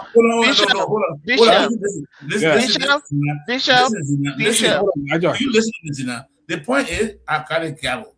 Yeah. And I have asked you, Toto, to serve as organizing president for that and let me know how we can do it. That's what I want to say. Yeah. I'm saying that since I got a gavel, I want you to help me organize it. Yeah? We are on it, Bishop. We are on it right now. We are on it. We have to We're working in the back end. We're on it. Yeah. Okay. Thank you. Bishop, we are on that, and I just wanted to make a quick follow up with you on this. And I have repeatedly listened to you, and you repeatedly said Lutherans are mean. Lutherans are not making contribution towards the church. I want to ask a specific question as it relates to investment within the LCL. Mm-hmm. I know that the Bishop Harris's administration did a lease a lease agreement behind the compound when you and I were on the executive council. Those buildings are there, and the intention was sustainability of the church. Mm-hmm. And then Jensen administration came in and did additional lease for properties on the LCL compound. Your administration came in place. You also did additional lease. And then we also have the Tower Hill lease that going on. I want to understand, we continuously say the church is broke, the church is this, and we have all the real estate investments. How are we getting fundings from the investment and how are we using them? Unfortunately, I will break in your mind. Before the building behind the compound was leased for 60 years, and in addition, there will be another 30 years. I will make it 90 years. You know about that, right? Yeah, but what about? Yeah, what about? Executive council with Bishop Harry did the lease. Wait, yes, but that's what it was. Listen. Those buildings, before I took over as bishop, the Lutheran Church in Liberia leadership have already eaten 30 years money when we are not even going to go 20 years. You getting it? So we got a balance of what? 30 years still standing, for 60 years, 30 years gone before I got there. The leadership took 30 years before you came. From the building, beyond the building. From Harris to Bishop Jensen time. And I'm saying it public because these are what everybody thinking until they take a whole lot of money. 30 years money has been already used. The money we talk about for Tower Hill. Do you know how much we get for Tower Hill? When I got the Bishop Jensen and the people for East through the Ministry of Public Works, at least I had to get legal law and went to the Ministry of Justice before they could pay us more money. Besides that, where else do we get money from? Maybe these small leases for the small houses around the compound. They play them on our lease. Like people say, primal lease. The house they build on the LDS and HIVH compound is the house, is the money that we use and they're using to build the bishop's compound. It will be 25 years, 15 years of that money was allotted with the small leases of the few building on 9th Street, on 9th Street, and right before the compound, we took 15 years of that money to be able to build the bishop's compound and to run a little bit of administration and other things we do. Minus that. Nowhere else. Minus that. It's not even enough to maintain the compound, maintain everything else, pay salary, move bishops around the country, move bishops in and out of the country. That's all we know. And that's what we're thinking on, and we don't think we should support it because they just getting leases. How much is the money is what we're not understanding. Those leases, in fact, it was during my time that Brother Fapla even managed to raise the amount that were being paid for those places. So we don't have anywhere else. This church don't even have any property. I just want to say, beside those buildings, I think we're going to get money. Like what I'm doing right now, trying to open up coffee and cocoa farm, that in the future they will have it. We don't have it. Besides that, other churches, God will see, their member made personal contribution. But when I talk about being me, I'm talking from the perspective. Toto just asked the question about the pastors. How are we holding our pastors? Are we careful? But then the pastor about the stipend and the pension. Oh, the pastor let money been there. And we know we're not even paying them anything. That's why I will charge all of you. I have opened an endowment account for centralized pay system for all pastors. I will send the money, the bank account. So over 1 or 2 years, we can raise the money to be able to pay all our pastors, and we don't have the problem we have right now. So, Bishop, I want to chime in on that conversation, please. And that will be my question. Which one? The conversation about supporting the church and be like you said, quote unquote, being mean to the church.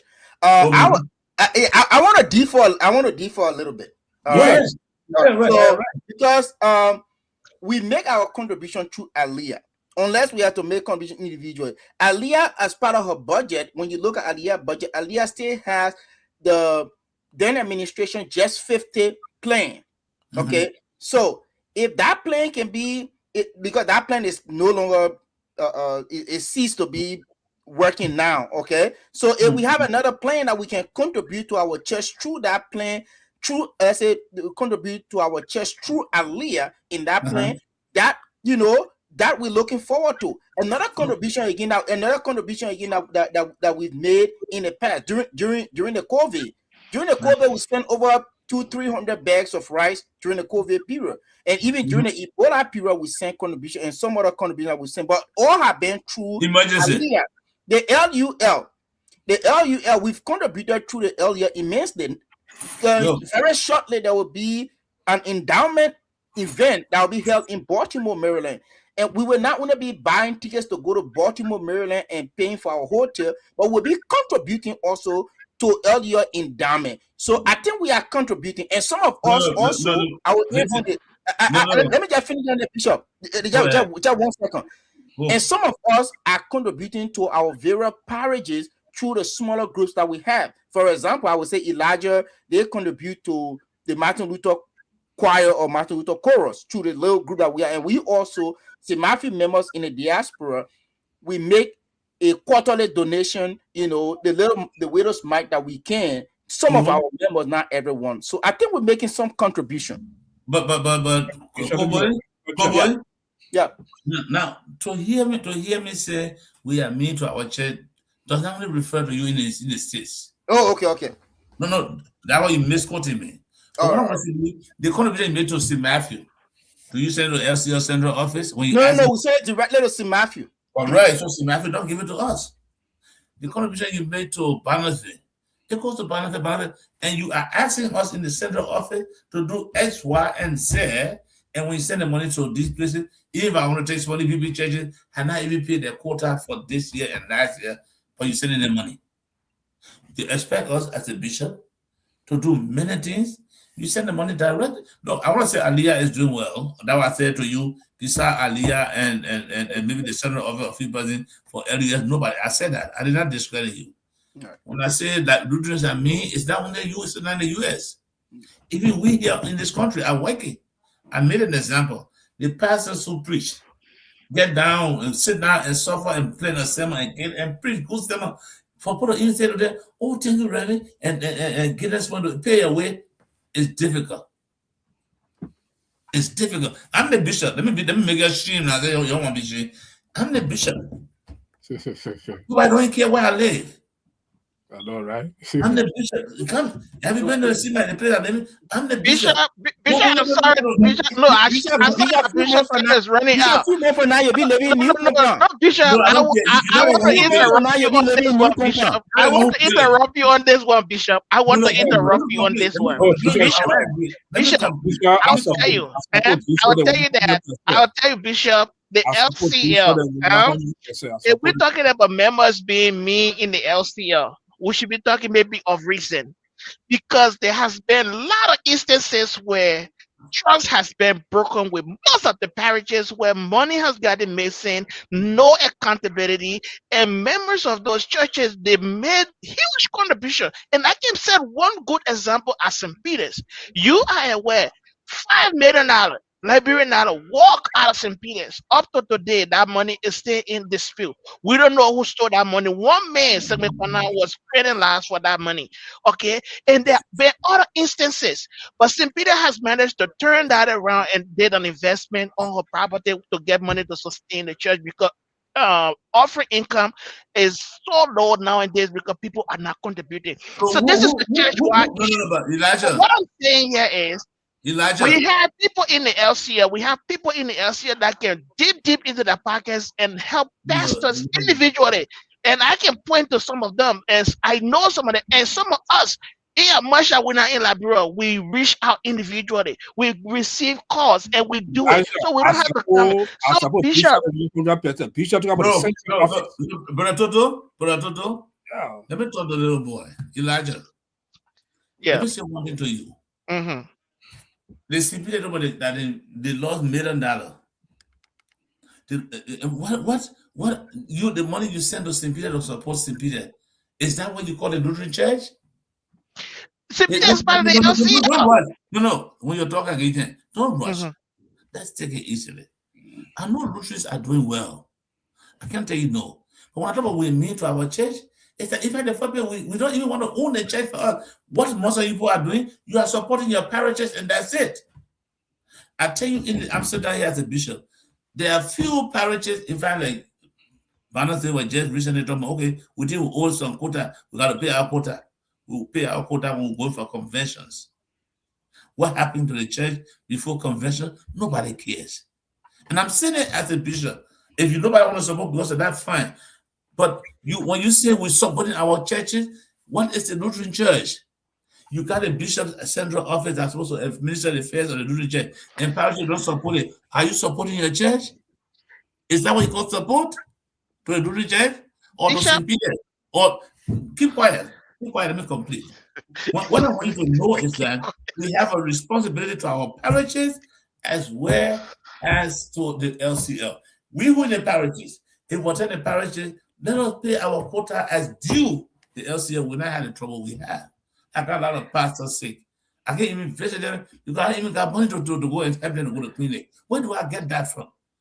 All the merciful fund the parishes receive, how much do they send to central office as merciful fund for any eventualities? Tell me now, you being here longer, you are you president, you work in the executive council. How much do you know? They say we're supporting the church like that. Bishop, I agree with you. I agree with you that our church. I agree with you, Bishop. I agree with you that our church got a structural problem, because people see the LCL central office as a whole different entity from the bigger church. And I think when you go into this convention, this coming convention, we should be in that constitution. We need to be addressing the constitutional problem and how people look at the central administration. Because if the parishes, the districts are not supporting the central administration, let the convention tell you, Bishop, how they expect the bishop office to run if parishes and districts are not supporting the central administration. Because if that structure is not put into place, if there's not a strict rules, adherence to those rules, then the bishop come here and say the people in the church, they are mean because they're not supporting the central office, then I raise the question, but then the bishop office is no different from the wider church. So where are the contributions of the parishes or the districts towards the central administration? So that's a whole different big conversation to have, Bishop. But I think this should be one of the main agenda issues that you take the convention this year. I got it there. Don't worry about Yes, that. I got it. the next aspect will get Bishop. All right, gentlemen, I'm tired now. I want to sleep. Yeah, so Bishop, go take a rest. Because I said that, you know what? I drink water. I'm tired now. I have to wait for long. You're laughing. Elijah. I'm not doing things to discredit people. You understand me? I know people are doing their best. For me, I will even be satisfied if the parishes or even holding their pastors care for their welfare. They will not be asking the central office. Yep, they will not be. But because they're not doing it for them at that level. And we don't even have anywhere that as an upper level people can work. So the pastors, they're complaining. Besides Lutheran University, I would not even have money to pay the teachers. Where I would send the pastor to teach, we don't have the money for that. You see what I'm talking about? In other places, people can say, I'll be responsible for this 1 year. Not just 50 you were doing. I don't know how happy you crumple around along the road. Today, I think our pastors who are in the parishes and they're paying them $3,000 Liberian dollars. What can that do for a pastor? We don't have any. So that's why I'm fighting on the centralized pay system, and I look for all of you to support me. We have to contribute money to that account. When you pay all the people who have master degree equally, bachelor equally, you can send them anywhere. We're not having the problem we're having them because I want to see Mavis. Oh, yeah, that's a good idea. Let's take it. But they didn't even follow me 1 month. They dropped along the road on that. Who surprised the any pastor? Me, the bishop. Christmas comes and pass. Nobody bring me 1 pack of chicken soup. I'm the bishop. Nobody. Anyone you go and say something there? No. Then you say you support the church? How? If I was a man who agreed, I would steal all your money for your account and eat and go. I will do that. But that's not my nature.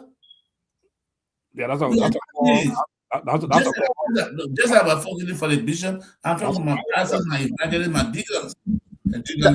Daratoro, we have a caller, please. Oh, we have to ask Bishop the issue. I see you, man. German. Yeah. Before Bishop can go, Bishop, just take this last question, please. Go ahead, state your name and ask your question, please. Hey, my name is Alexander Sumo. I'm calling from Columbus, Ohio. It's a beautiful thing to have our bishop on. And usually I love to listen to Bishop Padma. This is a man of vision. He's quite a good pastor. He has served our church really well. And I know how difficult it is to let me clap for you, especially when it comes to the kind of a policy that our church has, especially with the intricacies of districts and different departments. So I will pray our bishop to see if the convention can have a direct or a clear indication as to how districts, institutions, different auxiliaries can operate in a way that the central administration will have a lot of a say when it comes to the structural setting of our church. What do I mean by that? Look, we have a school system that is ran by a central system that does not control our resources with all of our schools. If you see what the Catholic Church has or the Methodist Church has when it comes to their institution, if our church can be able to develop a policy whereas our school system will be ran by a centralized system that all the resources out of the leadership structures can be controlled by a centralized system where you will call the National School Secretariat. That will give our national church a means to operate our schools in ways that will foster the administration of our church. Secondly, our parishes. If the National Convention, which is the highest decision-making body, I'm running out of battery. Enshrined in our constitution for our central churches to be able to contribute to the running of our church, because look, you can't depend on outside institutions to run the LCL like they are doing now. There are a lot of parishes that think that the LCL should be giving them money when they should be supporting the LCF financially. So Are you I would good, think man? that the National Convention should put in a policy whereas the national churches will contribute annually. And that will be a mandate where you will have them contribute. The church, the parishes got money. St. Peter's, St. Matthew, Barnesville, St. Luke's, St. Mark's, all those churches have resources. If we have policy in place where we will have a means whereby we can get them contribute, I think it will be important for our church. And I will want that to be done at the convention. Thank you. John, I can't see the wrong. My computer is running out of battery. But I think Alexander just, my Sunday just analyzed the reality. We got to look at the truth and see the truth. The schools want to run the school, the churches want to run the school all by themselves. I first brought about this school system with Betty. Unfortunately, with two self-centered about things, we should have a system that run the whole thing. But that will survive. Thank you, Alexander. And my battery is low. I can't go any longer than this. I'm sorry for you guys. I'm very sorry. God bless you. And it was a very nice discussion. Let us not take it personal, but let's see how we can work at it, because that's the reality on the ground. And see how we can move our church forward. It's for everybody. It's not for the bishop. It's not for certain administration. This religion belongs to us, and we must support it. Nobody else. Thank you. Thank you. God bless you. Thank you. Let me see this boy. Oh yeah, nobody been the German. The coach at Minnesota. But I told you, I used to Minnesota go. I believe they have been nice to me people. Coach at Minnesota, right? I know. No, I used to Minnesota go. Yeah, thank you. All right, so you're taking easy there. God bless you. And I don't follow Toto. I want you to get back to me with a proceeding of how we can do this all Lutheran conference. Yeah, definitely so. Bishop, you want to squeeze in a benediction before you go, please? I know your battery will The go. Lord bless you and keep you. The Lord may his face shine on you and be gracious on us. The Lord lift his countenance upon us and give us his peace. In the name of God the Father, Son, and Holy Spirit. Amen. So before the 15th, I want to hear from you for the 15th of March. Thank you. Yeah. Oh, you hear from me. Marching order. Thank you, Bishop. So, gentlemen, it was very good discussion. It was, yeah. Also some of the critical issues. I can get tell you guys that the LCA has a bigger problem than we all do. I mean, we all know this, Elijah. Elijah, listen, brother, we don't really need a rocket scientist to tell us. We all know what is happening there. We know. You know, I still running my show. Let's take it step by step. Okay, all right, So I think we talk a lot of critical issues about legal around the church, especially that in Dagbe, they had a dark cloud with the church. You know, we happy that this the bishop he shy away from the show because of the reason he said, you know, but I'm glad that they'll come on the show, you know, based on clarity on our Dagbe, where we are right now, the Dagbe is of our hair. And then also to the issue of that resident club, we can't do pastoral election or something, but the Constitution, for me, I don't think it will address. I understand from where he comes from as a bishop, he's the last man. You know, he don't want to go, you know, he doesn't want to venture around that. But there's a need it had to be addressed here at the coming convention. You know, and then also to my other takeaway to the investment aspect. Elijah brought out investment aspect. I wanted to ask Bishop, but transparency, I didn't want to go into detail, but we can discuss it maybe on the next show when it comes about investment opportunity with church. Let's talk about St. Peter, right? Looking at investment in Liberia right now, look at the Methodist church across all there. Look at the compound, how they have changed that place to investment hall. The Catholic Church also to look at our host, they had our host in Patrick. How that place have changed to investment hall. Then I also asked myself, St. Peter Lutheran Church. Do we need St. Peter Lutheran High School right now? Do we? And I just location. That time is fast spent. Can we keep that for another discussion? Yeah. That's another discussion. Raja Brother, what would this St. Peter Lutheran High School right now? I don't think we need St. Peter Lutheran High School. We could repurpose that location for investment. So I just brought it out for to think about it for the next discussion that we'll be discussing investment. So those are the places we'll be looking at. Then I will come to you, Elijah, to give you a closing. Then when they will get closer, when they will take us home. Yeah, take for the show. Thank you, Dr. Toto. I just want to say that there were a lot of things that we discussed with the bishop, and there are some of the issues that really requires further discussions, and especially when it comes to the bishop residence, when it comes to fundraising, the LCL contribution towards the growth of the church. I believe that the LCL needs to come up with a roadmap as it relates to sustainability of the church and how people see the central administration and how the parishes see the central administration and how contributions are made to the central administration. Because I think we should have a centralized system that the districts and the parishes are contributing towards the operation of the central administration. And the pastors that we all advocate for here, they are the foot soldiers on the field.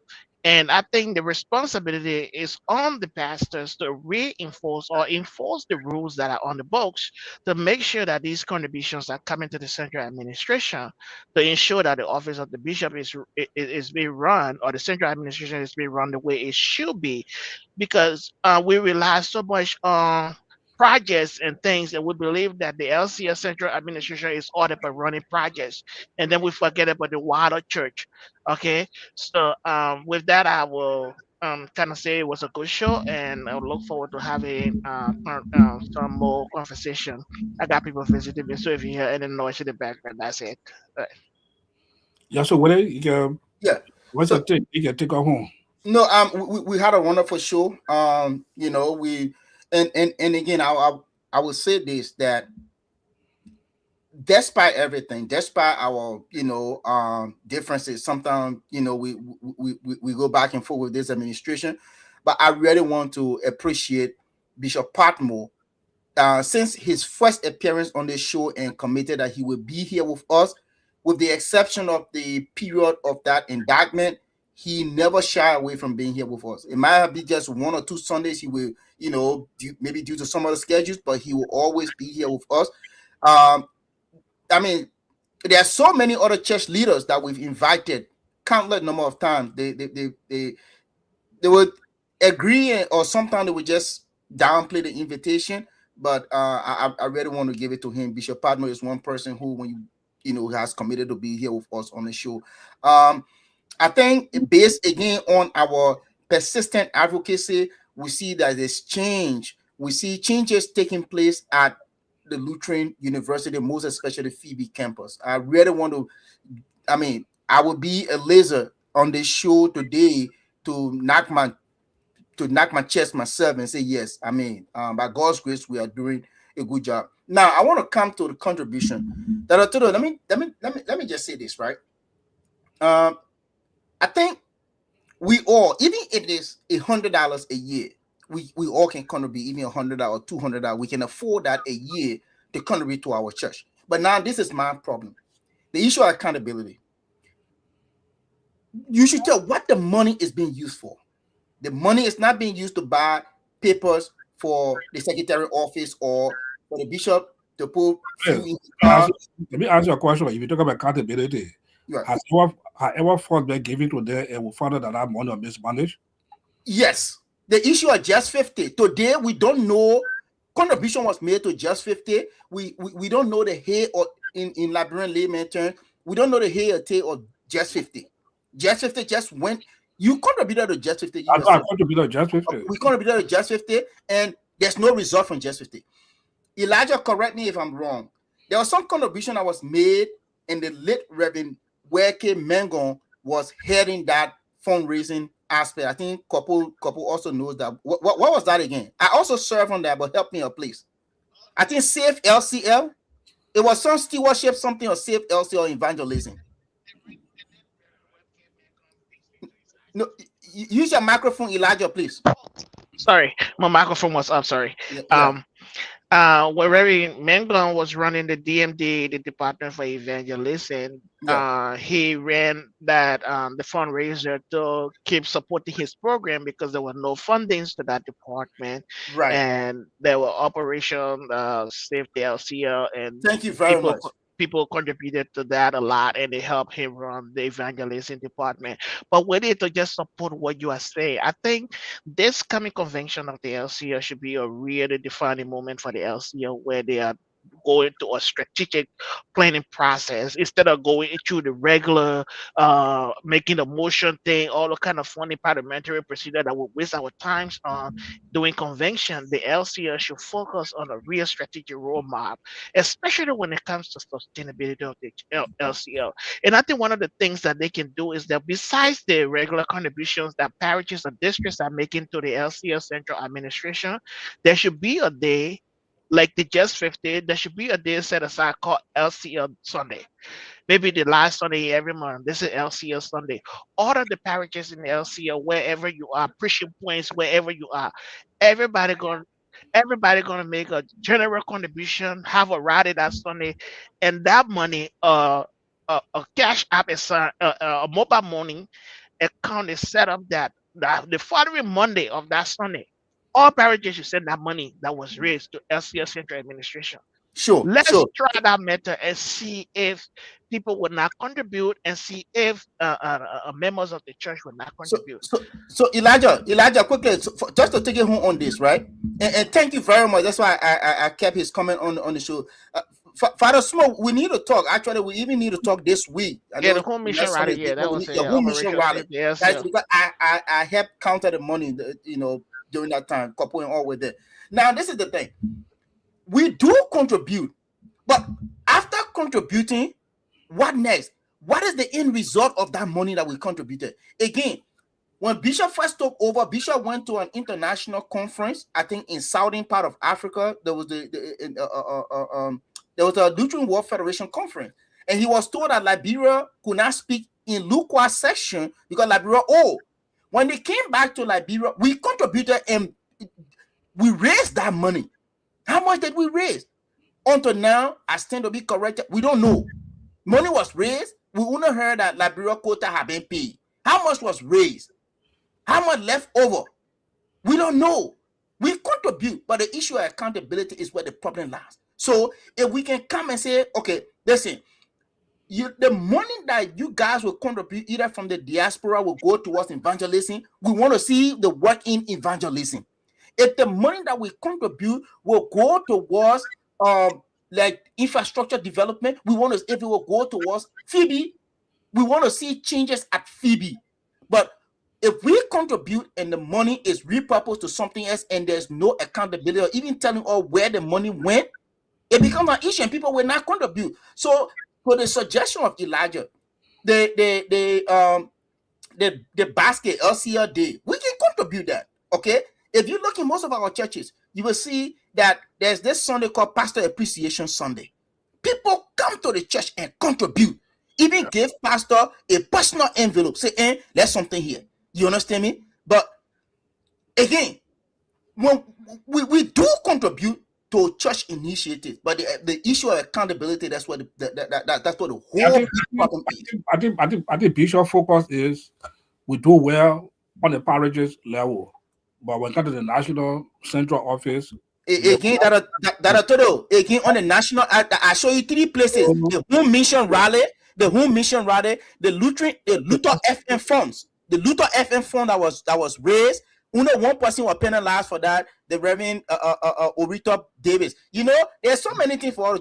We have contributed. The bishop talked about the bishop even spoke about his home where he's living. The Monrovia district raised $10,000 $10,000. Where did he repurpose that money to? And money was from the estate, the real estate so like that's the reason why I asked that real estate question, because it would leasing all the properties that we are leasing up along the Firestone contract. All right. One administration goes into take 30 years out of a whole 60-year contract. All right. You take 30 out of that. That's a huge amount of money. Okay. How did you use that money? You took 30 out of that. How you use it? So that's And- that alone cannot encourage people to keep giving their money. Okay, guys, we have to. Please give me just 1 minute. Just 1 minute, then we close. Just 1 minute. Again, the point that Reverend Dr. Small raised on the Lutheran school system, right? There was a Lutheran school system, or there is a Lutheran school system, but the schools were contributing or making their contribution to the Lutheran school system, the entire part. But we're not benefiting from it. That's how the schools decided to say, okay, we want to run autonomous. If the people are putting their money, they let us see The what's system failed. The LCS school system failed to run the individual schools. The issue. This is one of the reasons why St. Peter is having a problem today because of the school system. The issue Eric Doe aspect of it also too. Eric don't have his own thing. I want to push you. Yeah, so when I was Lutheran, I didn't want to go in that aspect of that Lutheran school system because Eric Doe had an issue concern. We tried to bring you on the show, We try to bring you on the show. He don't want to come, but he wrote an entire dossier and sent it to us. But anyway, it was a good show.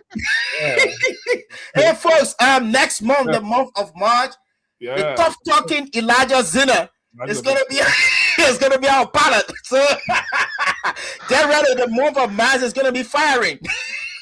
It's gonna be firing. Let it get ready for it. What out there, Okay, folks, yeah. We're trying to bring the trend.